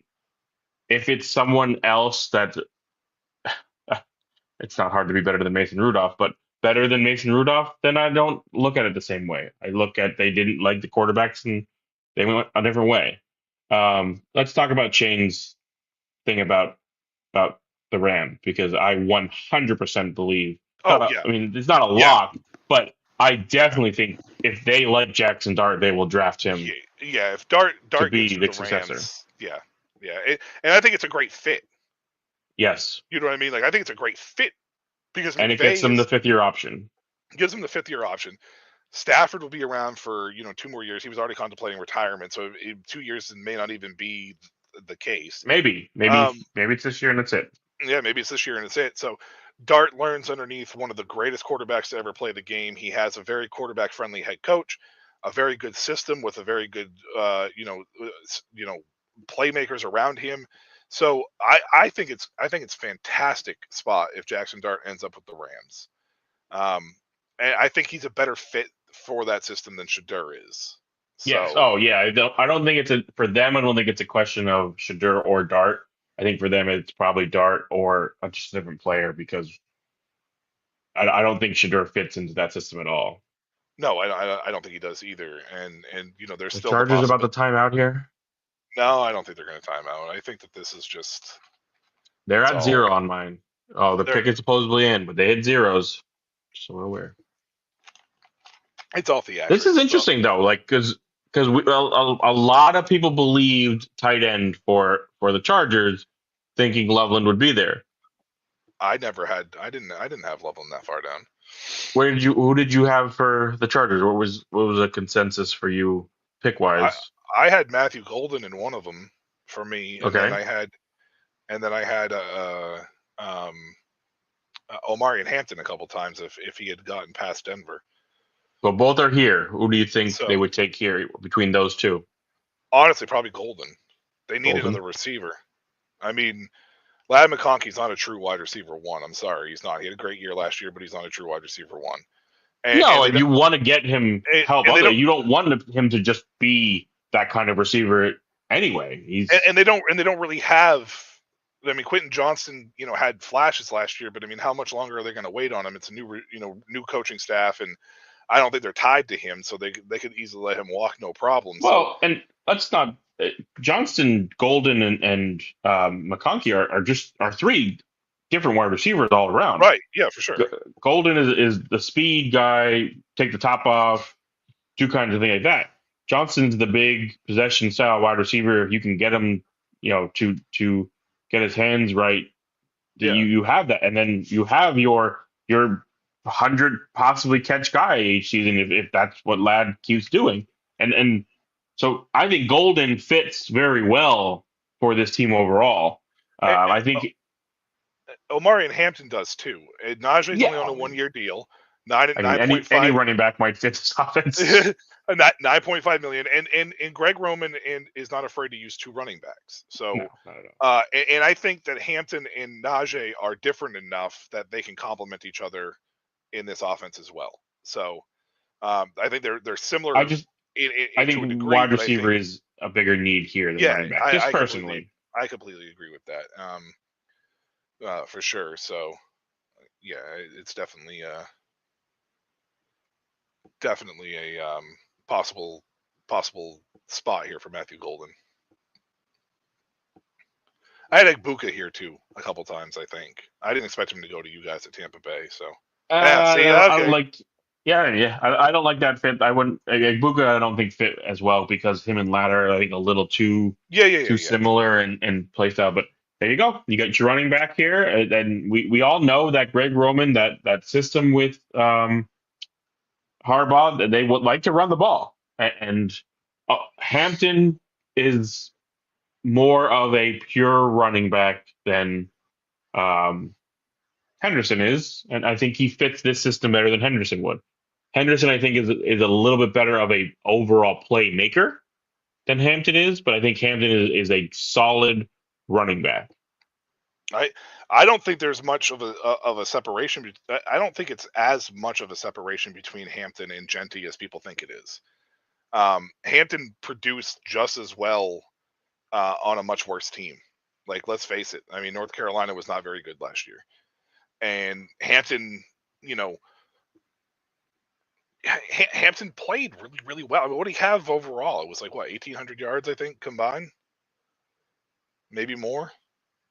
I think it was somewhere around there, wasn't it? Didn't he rush for like 13 or 14? Or no, maybe it wasn't that. Maybe that was career stats I saw. He ran for anyways, he produced last year on a team that was much 1,600 rushing yard, almost 1,700 rushing yards, and 17. Okay, all right. So it was much, and so almost 400. So almost about 2,000. Yeah, he's probably over 2,000. Over 2,000. So he was over 2,000 combined yards. So I mean, yeah. I mean, I like this pick a lot, and I think he's going to thrive. Yeah, Shane, he's a very underrated pass catcher. Nobody really talks about Hampton as a pass catcher, but he's very underrated. He doesn't shine as much as some of these other running backs that we'll see later on in the draft, but he is very underrated for a guy his size, and he has really good speed too. We hit a milestone here in Dynasty Academy. We got 100 viewers, Mark. We did hit the 100 mark. NFL draft is 100 mark. Oh, it's back down to 99, but yeah, we hit the 100 there for a minute, so for sure. So thank you for tuning in, everybody that's here. Thank you for tuning in and sticking around with us while we discuss this and fantasy standpoints and whatnot. So as well. This obviously has to be our trade window. These next 4 picks, I would say. You would think so, yeah. Green Bay, Minnesota, Houston, and who's after Houston? Well, I think for Minnesota, it's absolutely a possible trade spot. I think Houston's going to hold. I think Houston stays. I think they need. Sure, I think Josh Simmons gets to them. I think they need to go offensive tackle. So, I mean, the Rams. I think I would say they probably stay, but I could also see them trade. I actually really think Jackson Dart would be probably the best pick for them. I think build for that future. You have good pieces around. I mean, you can always use other things, but I think that's a good. I completely agree. I think Jackson Dart would be a great pick for the Rams. We talked earlier, Tet. You were saying 2 to 3, depending on if you need a quarterback compared to Cam Ward. Now you see Hampton is in the Chargers, so we now have Genty, Tet, Cam, Hampton. We know landing spots of those 4. If you're looking at your dynasty team, and we'll say you're not a need of any of them. You have a pretty good core. Where are you putting them? If you had the first 4 picks, if you had, how would you spread them out? So from a super flex perspective, I think I still put Cam Ward at 1 just because of the quarterback position. I think quarterback is too volatile, especially at the NFL level, because they have a developmental issue that you need to go and solidify yourself as that. Now, if it's on a position of need, I could understand taking Genty, but I would have Genty at 2 just by a slight margin, just because of the position thing. And I would take Tet at 3 still, slightly ahead of Hampton. However, I think 3 and 4 with Hampton and Tet would become interchangeable. It's just I would rather have the more years at wide receiver with potential further production out than I would with Hampton at the running back position, which we don't see very often with running backs having that longevity. So Shane has just said that Will Johnson has a potential knee issue. That's probably why he's been dropping. Yeah, that's what I think. What's his name? Just tweeted. It's just like that's an odd thing to me. Why at we're now pick 23? Are we just saying just this? Hearing about this? Yeah. Like I don't know. Those type of things are just odd to me. Like, why now are you waiting to tweet that out, Schefter? Why didn't you say that hours before the draft? Like, hey, Will Johnson has a bit of knee issue. We might see him slide. Oh, okay, good to know. It's weird because there's just no way. I mean, medicals were, at the combine and everything else, and there's just no way that teams did not report that Johnson had a knee concern. Like, Right. I mean, it's known. It's just why are we just waiting till he slides to say it? It happens all the time with things. People slide, and we start just making it, not that they're making it up, but we just start to throw things out there, and it's like it's something you could have just said hours ago. He right, didn't just hurt his knee now. yeah, it's not like he tripped and went through a glass table or something over his dog or something like. Now I know you said you have Hampton and Genty. They're not far off. Is Genty solidified as your RB1 though? Landing spot, we see Hampton. Yeah. I can't say Yeah. Henderson or He- Redkins would jump any of them, but Yeah, no, I have Hampton as my close, RB2, but Genty, I think they're both in the same tier. I just think Genty is my true RB1 if I'm solidified ranking one. if I'm ranking them individually. Just because, I think you can't take away what Genty did, like by any means last year Mhm. because it was pretty incredible. But Genty also has great, numbers testing, a pretty good head on his shoulders. He has the makeup of everybody that wants to succeed. And not saying that Hampton doesn't, but when you see somebody like that has that hype also surrounding him, um, you have no choice but to really think that there could be something special with him there. Now, we'll see with the Raiders, because the Raiders are definitely got a lot of issues still too, and they need to make sure that team is. But I like Pete Carroll as well for him, because that's just what Pete Carroll does with the run game. So, yeah, we'll see. I mean, as long as Pete Carroll doesn't spend another first round pick on a running back next year, then I think we'll be okay. Zach Charbonnet. Is it 10 to 10? Genty would be your first running back taken. Huh? If you had 10 rookie drafts, are all 10 of them Genty would be the running back you would take first? Or if I did, would you? No. I would diversify, because I always diversify. Maybe a couple of them you would take Hampton. Yeah, Okay. and again, I think it's just primarily because Hampton is such a. I think it's just because Hampton is such a good.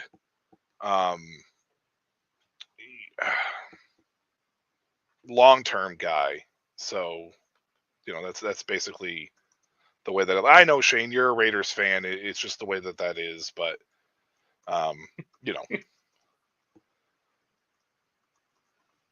so yeah. Anyways, that's pretty much where I am. Green Bay is on the clock. I mean, it's going to take forever because this guy's going to talk. But Yeah, of course it is. where are you looking to possibly draft Ekbuka now? I know I talked about. What about you? This is hard because, like, when it comes to Egbuka, like, we're talking about a guy who's not going to possibly contribute right away, and we're talking about. Whoa, I disappeared. Look at that. That's crazy. We're he's not going to contribute right away, but I think his talent is just too damn good.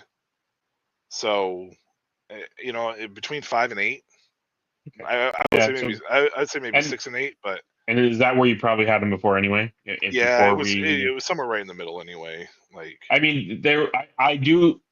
Don't get me wrong. I do think Tet is the wide receiver one, but I think there was also a world where, depending on where either one went, I could see myself taking Egbuka over him. I don't think I could do that now. Yeah, for sure. And I can't sit and say that I wouldn't take possibly another wide receiver over him, depending on where they go and things like that. Is this guy still talking? Yeah, I mean, he's the Green Bay guy. The person for the draft towns are going to always talk forever. It's just to be expected. I mean, it would have been really funny if Green Bay traded and just traded out of the first round altogether. Right, That would have been such a Green Bay thing to do. Sure, of course it would have been. The Green Bay thing to do would be take some random defensive tackle from, like, Well, they're all State gone University. though. I mean, they would have been, but they're all gone. That's fair. Northwest University State of College or some shit. Like that would have been the Green Bay Packer thing to do. I'm gonna be honest. I don't like this pick. I mean, hey, somewhere out there, Eli is shitting himself, and Aaron Rodgers is breaking everything in his house because this is probably the first wide receiver that the Green Bay Packers have selected in the first round in since the 90s. I don't like it because of what they already have on their roster. I don't think it was a position of need. I agree. I think Green Bay is taking a luxury pick here that they don't need. Well, and the other problem I have is the stigma was we need a wide receiver one. Okay, sure. You don't look at Jaden Reed as a wide receiver one. I can understand that. Matthew Golden does not project to be that style of wide receiver either. He's more similar to what you kind of already have on your roster as it is with just more speed. He's possibly just a better Christian Watson. And I think that might be where they're going with this pick, is to move on from Christian Watson, because let's face it, he hasn't really done anything. That's fine, but I feel like that's a wide receiver you can get later. I don't know. It's a weird pick to me. I don't know if I really like it. And Minnesota didn't trade out either, so I mean, I'm shocked. Who is? I mean, maybe Minnesota. Safety was a big thing for them, so maybe they just looked at Starks or Nick Imawara or Starks and just went, "We're taking them." And there's no point to go anywhere else. Just take them and figure the rest out. I disagree with this, Shane.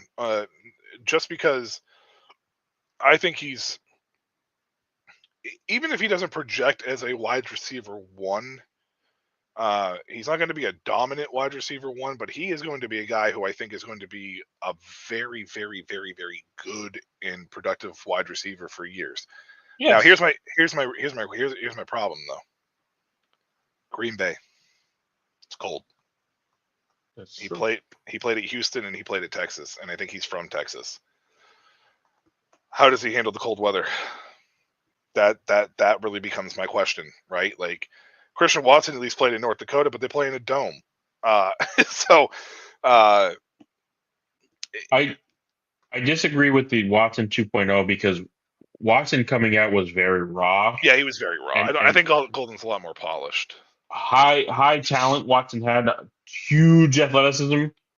You know, his hamstrings being different sizes really held him back in the NFL.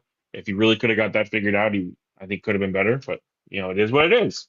Different size hamstrings. You're always gonna get injured.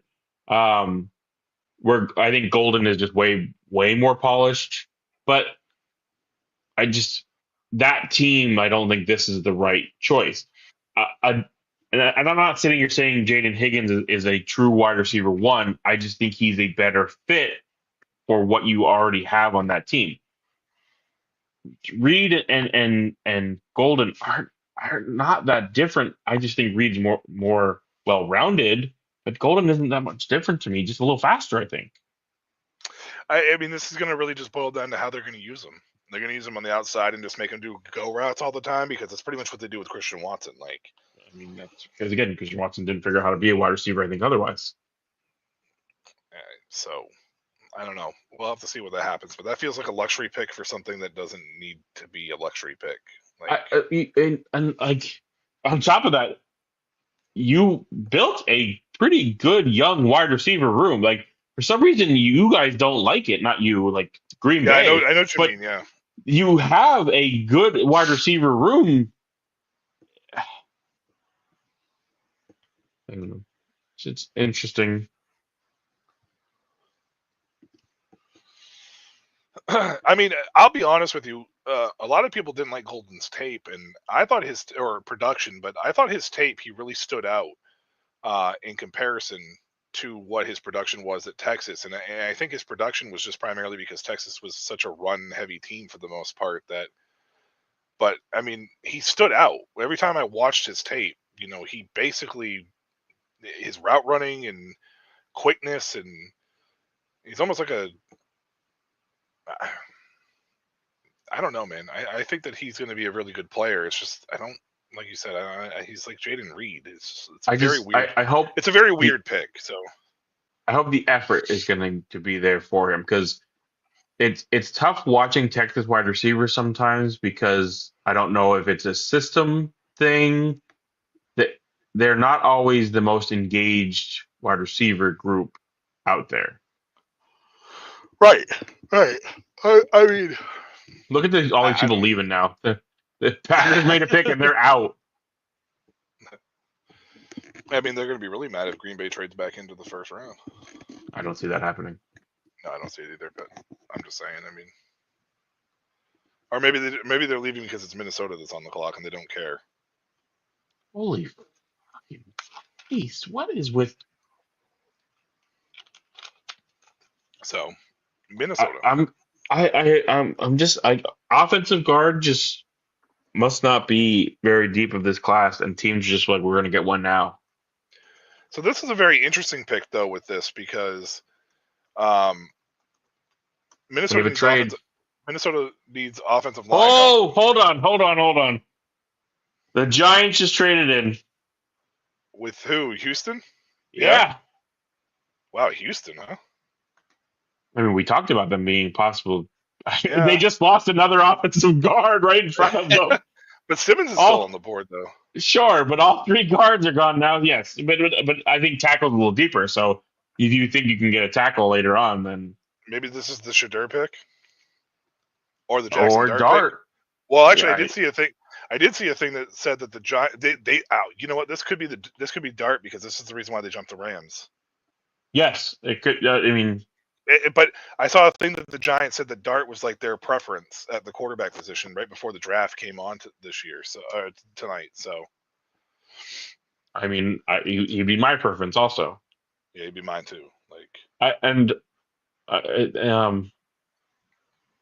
I what who was the other draft guy that ESPN used to have that they got rid of? It was Kuiper and McShay. McShay. I saw where he said if you're the Giants, you need to let Brian Dable actually be able to develop a quarterback. You can't keep taking a guy who's very good at developing quarterbacks and not let him develop a quarterback this way.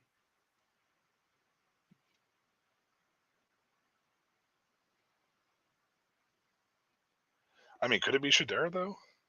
I don't think so. I think this is going to be Dart. Oh, I mean, it could be either one. We don't know what they think. Personally, I just think Jackson Dart fits The a Giants Brian traded Dable system. the Giants traded 34 and a third round pick this year and a future sixth for the 25th pick. Oh, that's not a bad trade. You get up 9, you give up only a third to get there, Yeah, and and a a sixth, future obviously. sixth. Yeah, a future So, sixth, not even a sixth this year. yeah, I think Jackson Dart, like if you go back and look at Brian Dable quarterbacks, he had Josh Allen obviously. Shador Sanders is nowhere close to Josh Allen. Jackson Right. Dart is more or closer to that. Yeah, I believe he was at Alabama with Jalen Hurts. Jackson Dart is closer to Jalen Hurts than Shador Sanders is. And I don't want people to think I'm saying Shador Sanders isn't athletic. He's just Jackson Dart is more athletic. yeah. He's Well, more of that style. Shadur Sanders' athleticism is not has been on under scrutiny because he doesn't really have it. But I think he does. I don't think he uses it. Like I think he's athletic enough to play in the NFL. Oh yeah, for sure. But I think that that's one of the. It's a supposed knock that doesn't need to be there. It's Well, kind of right, what but I'm saying. but I'm not saying it's a knock. I just think it's been one of his biggest criticisms is because he's not as athletic as some of these other the quarterbacks in the class. So, but he took a lot of sacks. That was a big thing for him because he held onto the ball too long and he didn't make any moves. Like he didn't move out of the pocket. So, I mean let's be honest. It was mostly him and Travis Hunter on that team. I don't disagree with that, but at the same time, if you watch the tape, there was a lot of sacks that were Shadur's fault. Oh, he held the ball. There is no doubt he held the ball. So if he's going to do that in the NFL, he's going to be a problem. It's funny because I just watched Gruden was doing his quarterback camp things again. Yep. And he called Jackson Dart Evil Knievel, and he literally said to him, "You need to stop doing these things. Slide, go out of bounds." He goes, I get the heart, I love it, but you're more valuable for me on 2nd and 5 than not in the game, and it's 1st and 10, and I'm looking for you in the blue tent." And I think the other thing is here with this pick is if you draft if you draft Dart here, you don't get all of the media attention on drafting a quarterback as your QB3 that you would with Shadur, right? Like you don't get all of that the scrutiny, the I don't want to call it a circus because I just feel like that word's overused, but you don't get all of that distractions from the media side of things for drafting a guy who has been at one point in time, let's face it, was being considered as a 1st overall pick.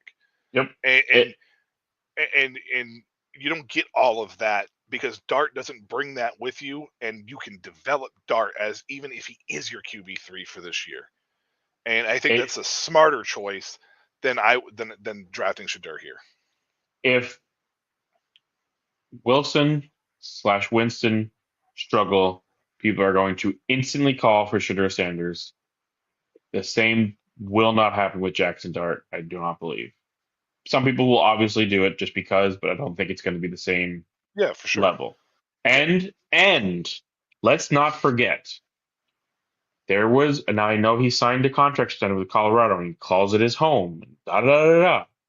But there was a lot of buzz about Deion Sanders becoming an NFL coach, depending where Shadur Sanders goes. That is not going to go away. So if you're New York or if you're Brian Dable, that has to be in the back of your mind also. Yeah, I mean, and I think that it absolutely has to be in the back of your mind. Any of these coaches that end up drafting Shadur at any point in time, whether it be in the 1st round or not, I think it needs to be as well.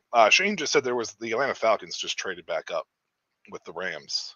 Well, the Rams were probably like, well, right. I mean, with Jackson Dart gone, like Dart's gone, so we might as well just move out. Yeah. Because we all know they don't care about drafting players. Yeah, no, they don't care at all. And but I mean, I think it's also smart for the Rams to do it as well. Because I 100% agree. Again, if Jackson Dart was your pick, and you don't view anybody else in this range, which we've heard a ton, there's lots of people in this range that everybody likes. This is really the range. Could this be a safety? I don't know. It's Nick Imawara. I could see Campbell here. Campbell for Atlanta for sure. Yeah, because people were mocking him there. He supposedly has a shoulder thing that That's the most juvenated I've seen Brian Dable in 2 years. I'm not even gonna lie to you. That's the most juvenated I've seen him. That's the happiest I think he's ever been in the last 2 years with the Giants. Like, let's remember, the Giants drafted an Ole Miss quarterback before, and he at least won them 2 Super Bowls. Yeah.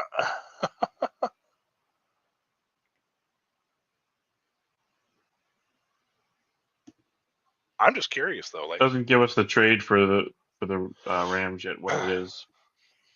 I think Campbell makes a lot of sense here too, but Atlanta. I mean, you could go. I mean, but Imawara has, you can move him around. I mean, it's not like he's, he could be a Thomas Davis type player. Oh, for safety, yeah. But I feel like they have starts. I feel like they have a pretty. I'm not saying they have 2 safeties, but I think they have one really good safety, and I'm blanking on who it is. Is it Richie Grant? Is Richie Grant their safety? He might. Well, I think he was there before, but I don't think he's been there now. I mean, here's the other thing too: is Russell Wilson's over there in with the Giants. He's only there on a 1-year deal, and if Russ out, Dart can come in and start. Yeah, I just don't think you. Oh, Bates, Jesse Bates. That's who I was Bates. That's thinking of. right. That's right. I forgot they signed Bates. Honestly, though, I love Dart with Jameis and Winston because Winston will work with him. And maybe Russ will too, because maybe Russ is at the point of his career where he understands this is what I'm going to be. I'm a For sure. journeyman, and maybe he gives him some. Because let's not forget, Russ was a really good quarterback with Seattle. He's a bit out there, but he's a really good quarterback. It was 26 and 101 to Atlanta for 46-242 in a 2026 first. Yeah, first. Yep. So the Rams acquired a second round pick for next you year. did have to move up 20 picks, so that I could. It's not 9 like the Giants. Yeah, for sure. I mean, Dable sees traits in Dart he saw in Josh Allen. That's if you're a Giants fan, you want to hear that. I'll just say that right now. And it's true though. He does have similar traits to Josh Allen. I'm not saying he's Josh Allen. Please, nobody think I'm saying he's Josh Allen at all. But he does have, they're both very mobile and damn, the Rams with 2 first-round picks next year. Watch out, they're going to make some waves. Not by drafting anybody though. Let me be clear about that. They are not drafting anybody with those 2 picks. But I'll tell you what. I mean, you're getting a Falcons first-round pick. Now, yes, the Falcons should be good, but not a guarantee. Yeah. I mean, not a guarantee at all. Does Atlanta double? Wait, who did Atlanta take in the first? I don't remember. The kid from Georgia, the linebacker edge tweener. Oh yeah. So do you think they could double dip edge here, or? Yes, I think they definitely could double dip edge here and go with a true edge. Who do you think? If they're willing to, I've seen the pick already, so. I haven't looked up yet, so I'm not sure. Okay. I'm just ahead of you. That's why I was. I'm not that far behind you. I think I caught up somewhere with the. Oh, that's good. Push your little button, see if you get any further. I am not surprised by the position. I am surprised by the choice. You thought maybe Mike Green here? I just feel like there's other better edge rushers than Pierce. I'll tell you what. Right now, Detroit's happy Mike Green's still on the board. If Baltimore doesn't take him. But if I'm Detroit, I'm happy with Mike Green. I'm happy with the kid from Boston College. I'm happy with.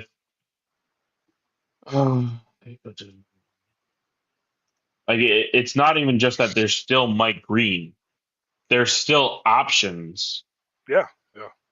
Available at that position that I was not expecting to be at this point of the draft. I knew Pierce was going to be a first-round pick. I'm surprised he fell to 26. Oh, see, I'm not surprised he went to 26. I knew he'd be in the first round, but I figured back here. Like I said, I'm surprised that's who Atlanta chose with other people on the board still.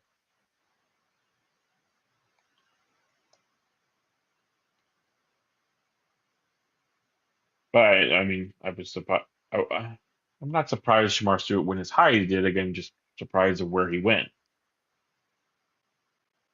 Well, I mean, I like Pierce. I question, can he be this style of player in the NFL? And this works in college sometimes better than it does in the NFL. Well, my biggest issue with Pierce is he plays upright a lot. He's very tall. He doesn't get low enough for me to be really happy with. Happy with his. Well, he's super lean, which it's fine depending on depending on who you're playing. Because I mean, let's face it, these offensive linemen, they're all want to be big tackles and they're all slow and lumbering. Sometimes having a lean, faster guy is good, but it's more his height because he stands up too much. I feel like he's too upright, and that's not going to work in the NFL against even bigger guys and slower guys than you because they're just going to overpower you. if you continue to stay standing up like that. So I'd like to see them work with him lowering his pads a little bit and trying to do that instead. So It's funny. I think back to the trade Jacksonville had, and their GM is young and first year, and I just think back to the movie Draft Day and how it was a first year GM that he got to trade with him. yeah, and it's funny too because it's one of those things where uh, you hear that with Draft Day, and he ended up making a bonehead move in the movie, and then this is the complete opposite where he was aggressive and made the move in the opposite direction. Yeah, I just think it's funny it's a first year GM and First a GM, yeah, making a trade for Jacksonville. almost the same spot too. Jacksonville was at 5 in the movie; they were at 6, so Yeah, almost the exact same spot. Now, Baltimore, could they take Will Johnson and not expect him to be on the field because they're deep at corner? I was also thinking safety. They have Hamilton. Yep, Starks or Nick Imawari here. Because Hamilton plays in the box a ton, Yep. and I want to say Emawari is a better roamer. Free safety. I think Starks is closer to Hamilton. Yeah. So I would say Emawari would fit better in that sense. But I mean that the possibility is almost endless for Baltimore at this point. Outside of defensive tackle, you could go a lot of ways here. Yeah, for sure. On a defense, I mean, they did just lose what Marcus Peters. So their corner depth maybe isn't as good as it was. So maybe taking a Howard, let him. But again, if long term knee issue is what they're claiming, then it's going to be hard to happen. This could be the kid from East Carolina. Oh yeah, Revel or whatever, Sharon Revel. Yeah.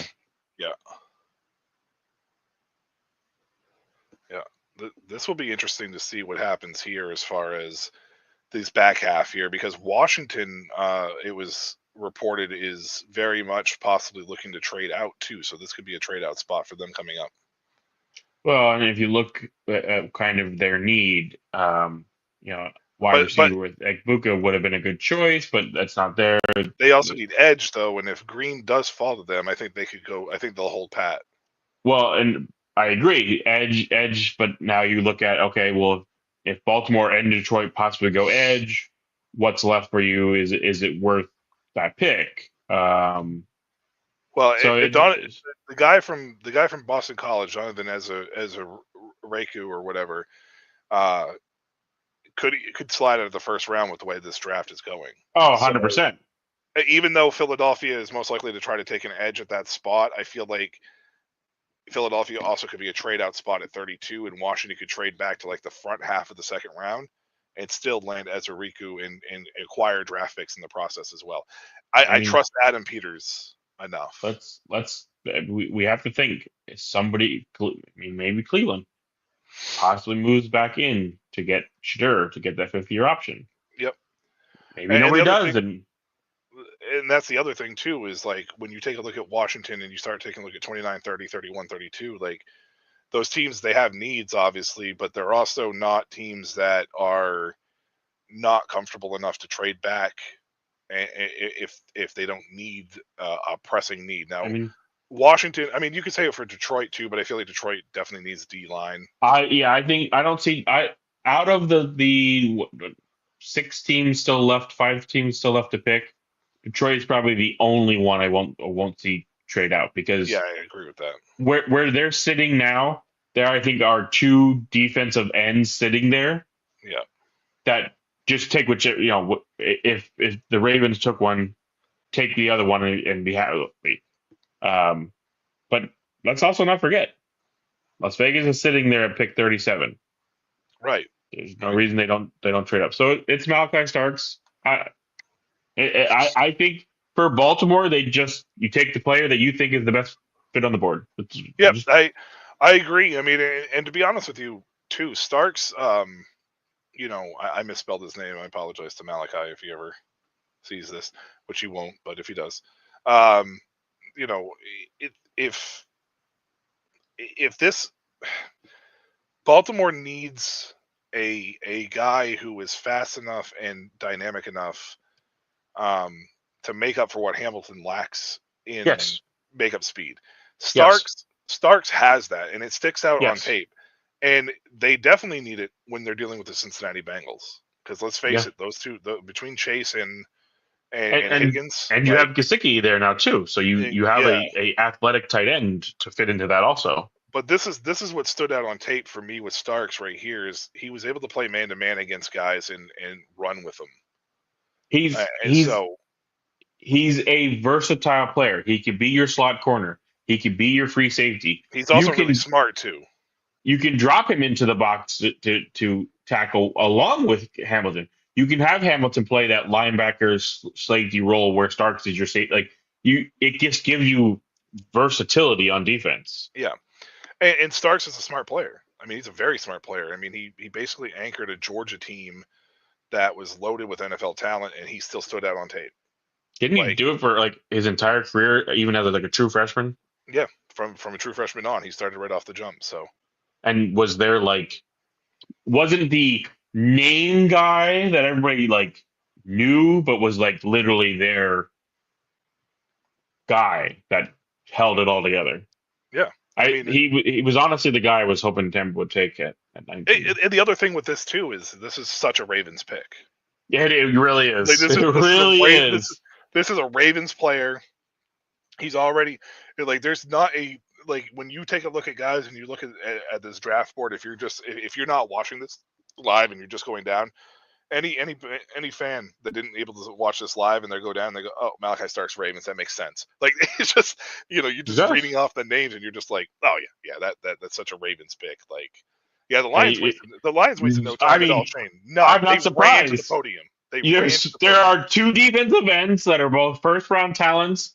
Again, maybe there's something about Mike Green that we don't know about, but you go get whichever one you like at this point. You have your choice. You can't be sitting there as a Detroit Lion expecting to find what you're finding now. I mean, at Baltimore, you can't be at Baltimore expecting sitting here with two safeties that you had your pick from at this point.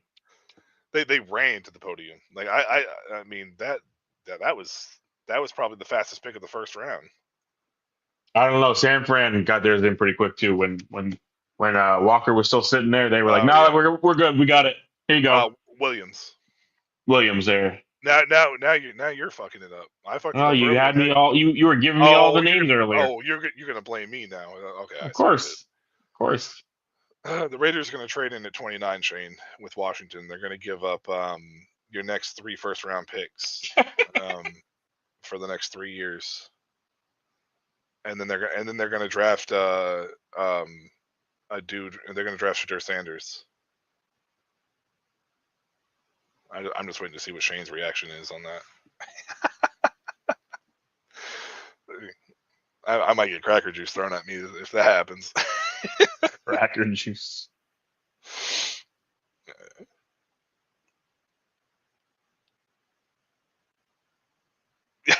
There it is. There it is. Shane, all right, come on, just announce this damn pick. We all know it's a Devens van. Let's move on. We all know it's Mike Green. Let's go to Washington. Come on. It's more exciting picks in the next 4 with possible trades. Let's just get this done and over with. Oh God, I love the NFL for dragging this out. It's so much fun. Come on. You cut a whole hour out of this. You easily could, man. You easily could, and I get it. It's well, followed and all this stuff, but yeah. I mean, I love how slow the first round is. The second and third speed up a little bit, but they're still, not the fastest. And then once you hit rounds 4 through 7, man, woo, flying. He's like, I got excited first until I heard the trade details. That's what I was talking about with the Raiders trading up with Washington. Oh boy. You know who's also loving this too, with the edge rushers falling and stuff. Is Buffalo, because they need Yeah. D line help too. So, Yep. in that situation, so I mean, you have to think these three teams all in a row are possibly excited for what's happened with these edge rushers.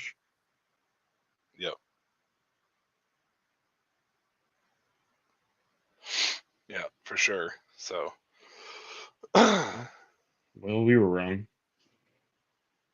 D lineman, D so lineman, sure, but not the D line that we expected. not the position on the D line that I expected. Not at all. The Not at defensive all. tackles are flying. I thought this was a deep class. I thought they were going to fall, but they are going. I Well, like I him mean, though. I like him. I mean, it's not a bad pick. I'm shocked it's not an edge to go with. But I mean, I Yeah. guess the defensive tackle also helps your edge rusher. So this we talked about a Baltimore style pick. This is a Lion style pick. The line. Oh Get a yeah. Oh, big man in the middle to hunker down and. Yeah, this is 1,000% a Detroit pick for sure. Like, this is a Dan Campbell guy. Shane, I agree with you. I'm the same way. I had a lot of edges in this sense as well that were flying that I had off the board at this point. But I mean, there's really only, in my opinion, two first expected round edges left. There's some guys that were like fringe if there was a big run on them, but I think there's just two are left right now. you're not lying, Shane. He sprinted. I mean, I'm sure that he delivered it himself. To be honest with you, I mean, the dude probably shotgunned a Red Bull and then just took off to the hand this ticket in. By all means, this is the one thing right here with with Shedeur Sanders and stuff like that I hate from the media standpoint is I feel like a lot of these picks get inflated, and it just yeah, Shane, he ran from Detroit to Green Bay. He sprinted. Like, he shotgunned that Red Bull and just went. Knowing Dan Campbell, that would be something he would definitely do. In flip-flops. No, he kicked those up. He was boom, boom, and then went. He swam across the lake too that was in between there. He just went straight west and was just like. Oh, while we're on commercial, let's talk about Jackson Dart. I can't assume we expect him to start at least the first half of this season. So drafting him in rookie drafts, you have to know that going in. But it's a quarterback, fifth-year option, yada yada yada. We obviously hope that Brian Daboll is going to make it past the season, because if not, then we're just in the same quarterback carousel like the Bears and other teams like to do. Where are you looking at drafting Jackson Dart now that you know where his team is? I think Dart's a little bit harder because he doesn't provide immediate help, at least on paper. But he is very much a guy who could give you immediate help once the season starts. So, but you're also still talking about some of these running backs. You're talking about the Travion Hendersons of the world. Yep. You're talking about the Quinshon Junkins of the world. Cam Scatabo, in my opinion, could potentially be a guy who comes in and contributes right away, depending where he ends up. So, you love that wide receivers also too. Well, that was just getting there too, and there's a bunch of wide receivers too. That could contribute, right off the bat. Higgins, Noel, Royals, Elick Aoman, like all those guys could very easily contribute and end up producing right away. However, I think Dart should be a first round pick. It's going to be right now at this point probably a late first. I'd say between 10 and 12. 12 to 15, Shane, is probably where he'll end up. depending on where these running backs and wide receivers land in day 2. That's going to be the unlike Emeka Egbuka where he went to Tampa Bay and he's not going to provide for you immediately, but it's not as landing spot dependent. Dart's position in the draft for the rookie drafts is going to be dependent on where landing spots land for other people, in my opinion. So, And it really comes down to your team. Let's say you're sitting at pick 9, and right. you're looking at a pretty solid wide receiver running back core, and your quarterbacks are maybe you have Josh Allen, and then maybe a Russ, maybe a Stafford, maybe a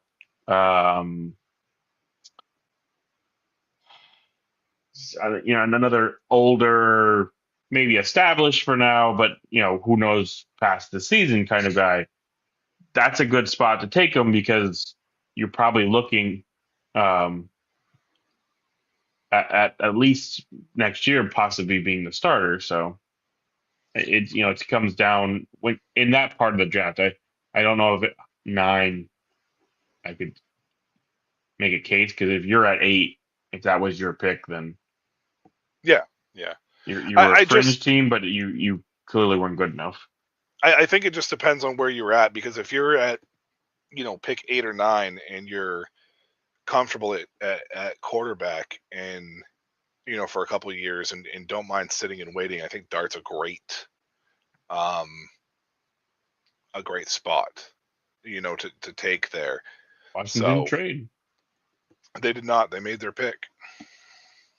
See who we got here. I mean, if it's we've been talking about you need to do this, you need to do this. If it's not edge, I hope it's offensive line. Let's just throw that out there, because our offensive line was one of those positions that was very much it was one of our strong spots, but I think we can get stronger, and I like it better that way. Oh yeah, so I wasn't even looking up; I was looking at the camera. I love this pick personally. A surprising offensive lineman, in my opinion, with Simmons still on the board. Very surprising with Simmons on the board, but I had Connolly inside the top 20 a couple times. I did not have him fall below Houston at 25 at any given point in time. So, with Simmons still on the board in those, or no. So I didn't have him over Simmons, but okay. I view Connerly and Simmons though pretty close, and Connerly might be more of a fit. Right tackle? Yeah. Well, I mean, Tunsil's playing left, so. Well, I know that, but that means he's obviously up in age. I just mean Simmons maybe doesn't project to be a better right tackle. Yeah. I mean, Connerly played, left tackle at Oregon as all well. Tackles play left tackle at their colleges. That's not true. Half the time they move into freaking guard because, yes, you were the left tackle, but you're not good enough to be a freaking tackle in the NFL.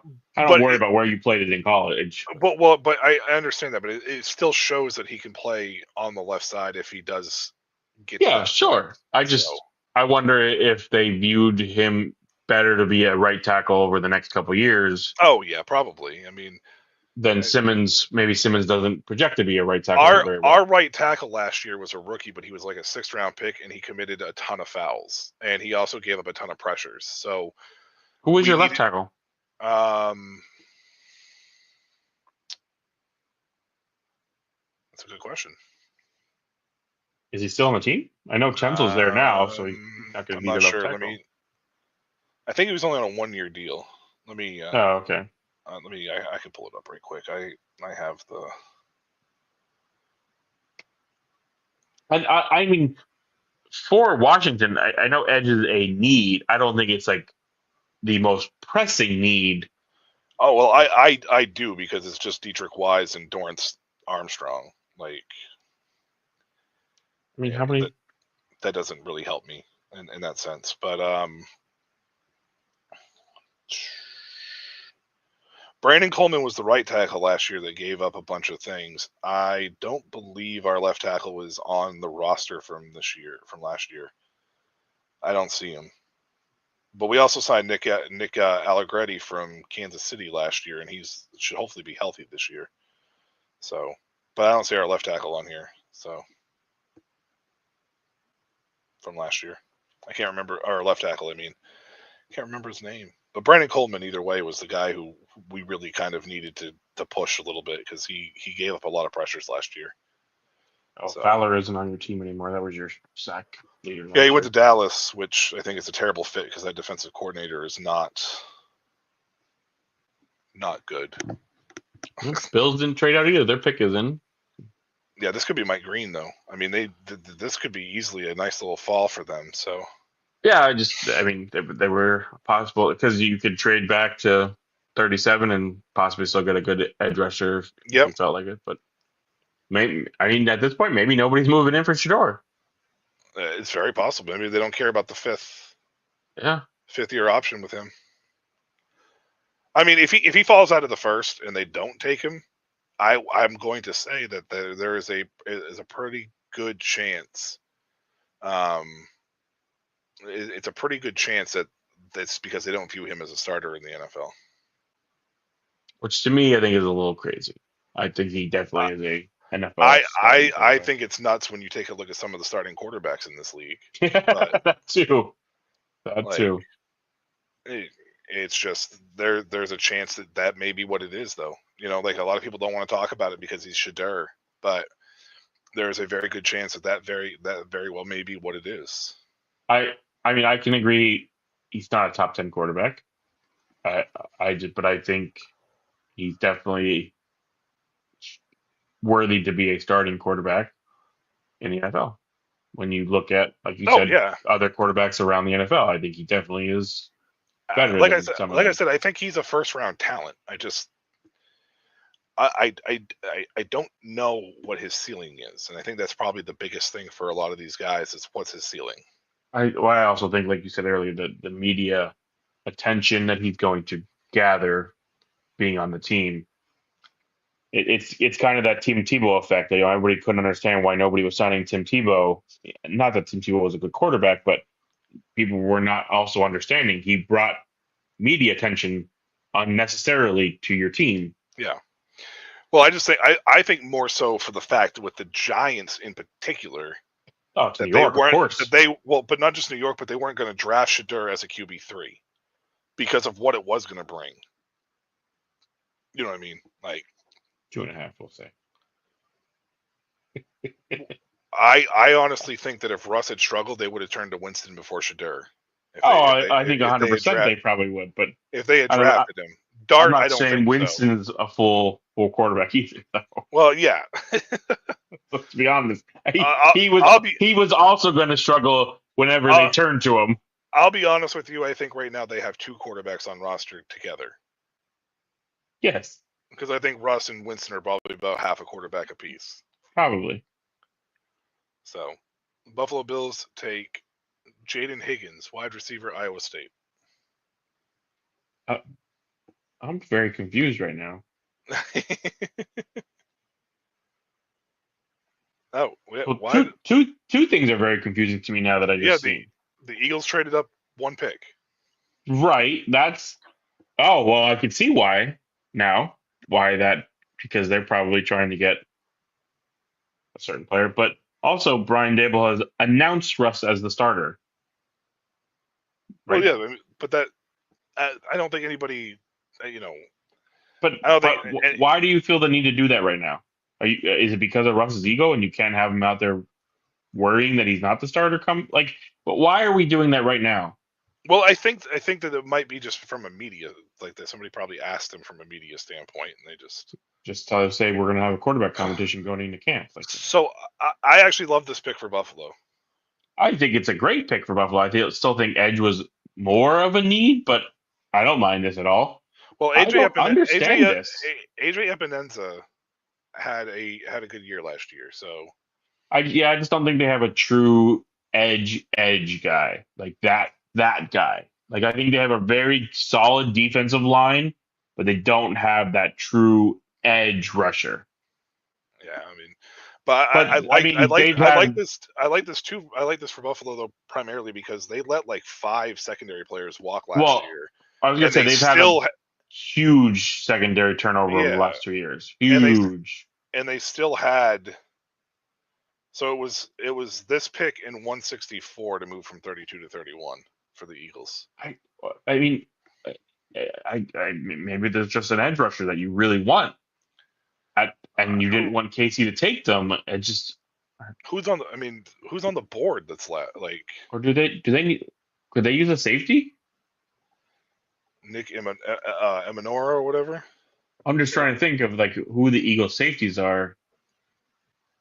I mean, they let Gardner Johnson walk. He's gone. They traded I mean, him. he was always a year-to-year rental. But I do like this pick for Buffalo. I think it's a good pick for Buffalo. I don't mind it. I'm just surprised it's not an edge rusher. I can't believe Mike Green might fall out of the first round. Then this draft feels like can't believe it's not an edge rusher. Can't believe it's not an edge rusher. Can't believe it's not Butter. Yeah, you're rolling out. I mean, Lewis Sign is a good safety. He's all right. He didn't really produce the way that. No, but I mean, Reed Blankenship is I think was their main starter last year, and again, an okay player.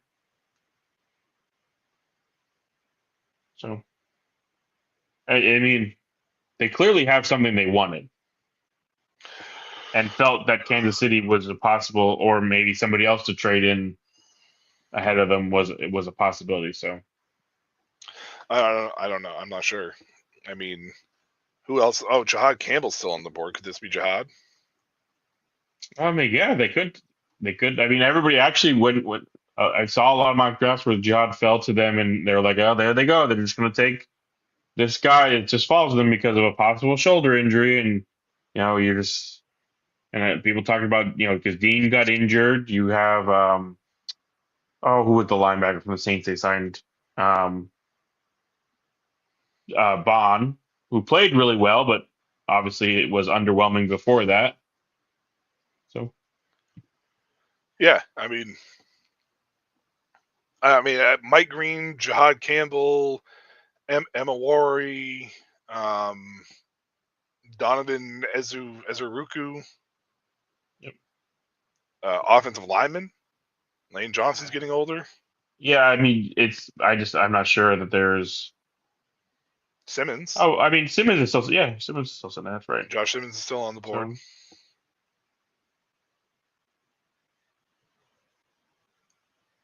I think we lost Shane though. He's been quiet since he said Buffalo was green here.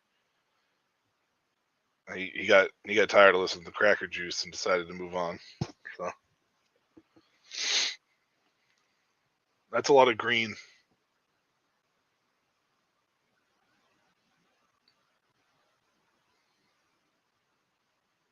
God, make the freaking announcement.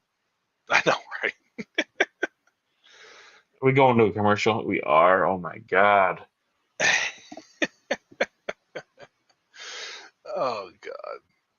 They got to drag out this 30-second pick, of course. They literally. Well, it was funny because everybody's like, we know it's Cam Ward, and people on Twitter were like, pretty much NFL tells that first team drag it out. Yeah, pretty much. I mean, that's how. He's back. He said he had to reload.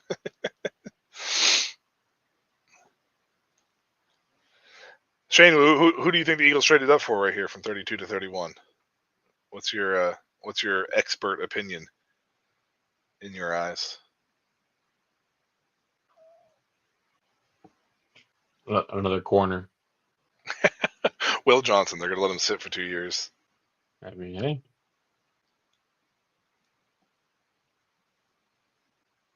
Is Jihad Campbell the only true linebacker in this middle linebacker that was in this first round projection?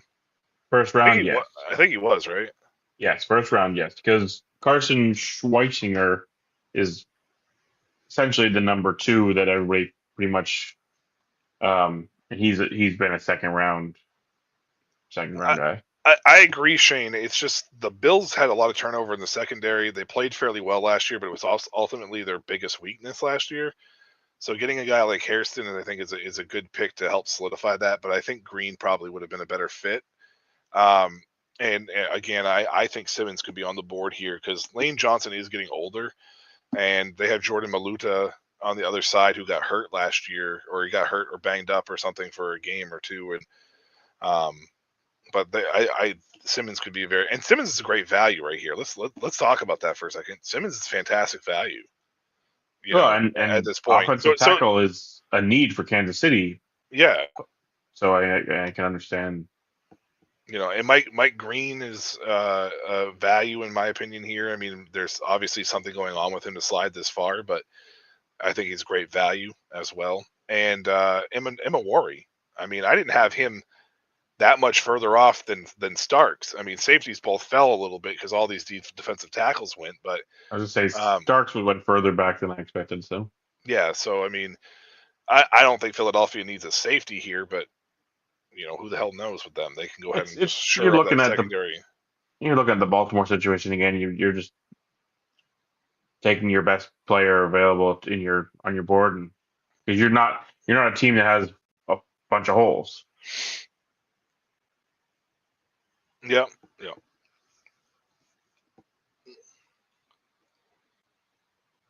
I'm just really surprised nobody's traded up from like the second round. No, and it doesn't look like it's happening either. Yeah, I agree, Shane. I think they're both really good value picks here. And to be honest with you, Campbell's a good value pick because I didn't have Campbell that far past Tampa Bay. I think I had him at 20, 22 or 20. I think the furthest I had him 20. Yeah, I think the Rams I had him at 26 and the Chargers at 22 a couple times. But overall, I didn't really mock him past Tampa Bay very often either. So Emma Worry, I don't think I had Emma Worry outside the top 21. I mean, I didn't have Starks outside the top 21 either, but I don't think I had either one of them outside the top 21. But I didn't have these defensive tackles going in as high either. Yeah.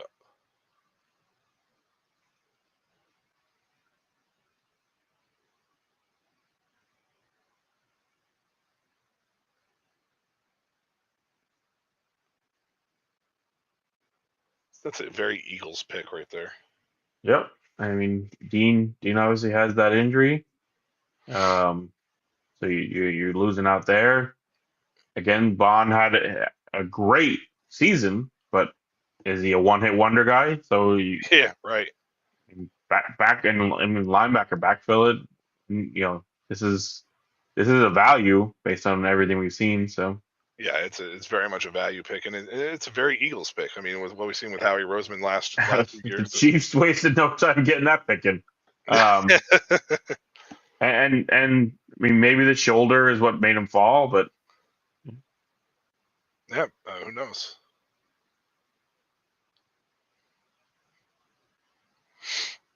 We know for a fact that Andy Reid didn't sprint to the podium, so we know that wasn't Andy Reid who did that. at least it's not going to be a Clyde Edwards-Helaire pick here again. Until it is. Sure. Maybe they'll draft Carson Beck.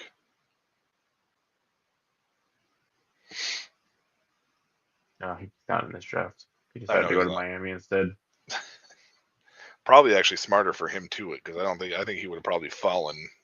Oh yeah, no. I mean, take a look at Shadur. I mean, look how far Shadur fell so far. So, Shane, he started a week ago. He knew they were going to trade from 32 to 31, and Andy Reid has been walking for about a week now from the Waffle House. So, and the Waffle House is just a block up the road. So, he keeps getting sidetracked. You know what I mean?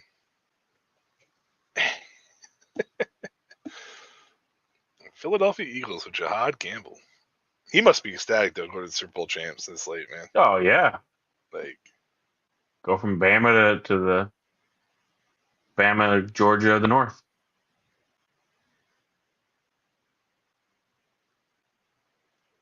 Yep. So I think it's safe to say with this pick in that Shadur Sanders will not be a first round pick. I definitely don't think the Chiefs are taking him. So I think that's a safe assumption. Yeah, I think it's a pretty safe assumption that he's not going to be a first round pick. No, so that's not a great sign because that fifth year option is usually very valuable, especially for quarterbacks. It really is, especially with the quarterback spot. So So now it becomes when does he get drafted? That's where right it becomes. because if you're does he go 33 to Cleveland? but that's what I'm saying. If you're Cleveland, why are you not moving up one to get that fifth year option? If you're Right, going to take him at 33, right, yeah. Pointless. Just you could have called Kansas City and said, "Hey, we're taking Shadur. We want to get up there. We'll give you our fifth rounder, our fourth rounder. We'll give you a fourth next year." Like you could have done anything. So I don't see that. We just saw this. Why are we seeing this again? Did my TV glitch or The Eagles draft room. no? I literally, they literally just highlighted the. Oh, okay. I see where it is. I mean, Houston's obviously not taking him. No. Who's after him? The Giants again at 30. No, the Giants moved up. So Tennessee's not taking him. yeah. I mean, and that was the thing. Cleveland has two of the first four picks. Not that you obviously are going to give both of those to move up to 32, but like if you really wanted them, I mean, I guess you could wait till 30. But again, why wouldn't you just take 36 or take right. and trade and get that fifth year option? So Vegas at 37, maybe, and then the Saints at 40. Honestly, Shane, I agree. I think that what's going to happen is Cleveland's going to trade that. I think a team is going to either trade. Cleveland's going to trade 33 or 36. I feel like to a team that's going to move up, but I still don't believe that anybody that does end up taking Shadur at this point really view him as a starter.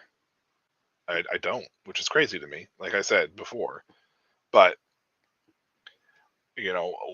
if you're one of those teams inside the top 4 or 5 picks in the second round, why wouldn't you trade up to 31, 32 to get that fifth year option? So,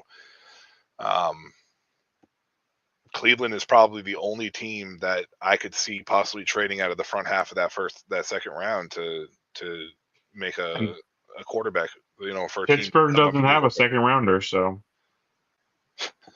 Pittsburgh really just was like, I don't know. Maybe they trade for Kirk Cousins. I don't. maybe. Yeah, so I can't see you're going to trade up into the second now, high second.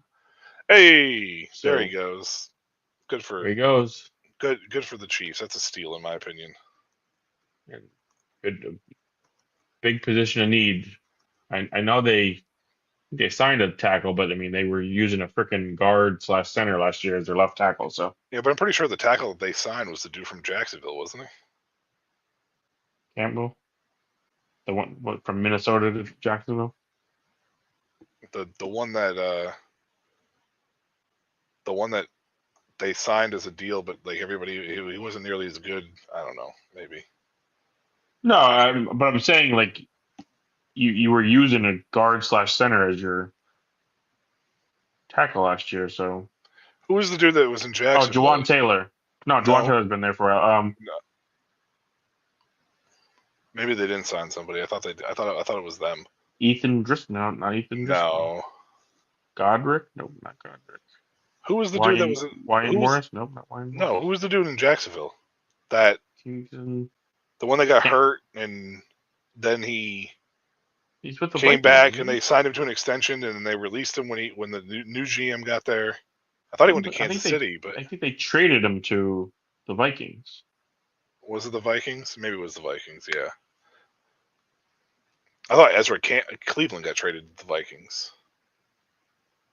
When's the Vikings? Not there anymore. You know who I'm talking about, though, right? I can't think of his name. I don't know. Oh, that's the first round for you. Josh Simmons closes out for Kansas City. Couple surprises, couple surprise players falling out of the first round. Yeah, that's pretty I crazy. think the biggest question is Shadur your the quarterback comes off the board, but overall, I mean, you're down to Cleveland, Vegas, New York, and Pittsburgh is the four teams that mainly need a quarterback. New York Jets. Yes, Jets. Sorry, Okay. Jets. That possibly could need a quarterback. I would say those are your four. Okay, so what four were they again? Cleveland, Okay. Vegas, Yeah. Jets, Yeah. Steelers. Steelers. Okay. Well, the Steelers, I think, are too far back to make a move. Well, agreed, but I'm just saying those are your four teams who look like they need a quarterback. The Jets, I don't know if Shadur would fit with the Jets. Oh, I'm not speaking Shadur. I'm just speaking quarterback in general. Well, but I'm going with Shadur because I'm just going with Shadur because he's probably the next quarterback taken off the board. So probably. I'm not sold. I say probably. Yes, Shane will be back tomorrow. Yes.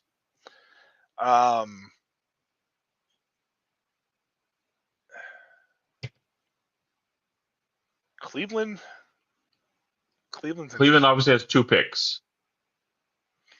And they clearly are off of Watson whenever he's done being injured. And yes, Shane, I think Pickens could end up being moved tomorrow. Maybe tonight, but after the draft, we'll see. But all right, well, that's going to do it for us from here at Dynasty Academy. We'll be back tomorrow night, 7 p.m. Eastern, to discuss rounds 2 and 3. And we will not be back on Saturday to cover the last round. Nope.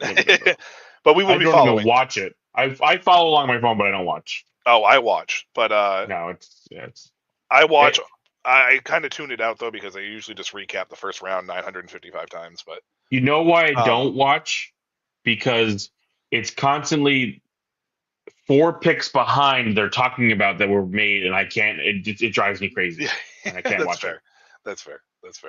But yeah, that's going to do it for me tonight, and that's going to do it for Mark here at the Dynasty Academy. We will be back again 7 p.m. Eastern tomorrow night to showcase the rounds 2 and 3 and what it means for the Dynasty world as well. So until then, good night and so long.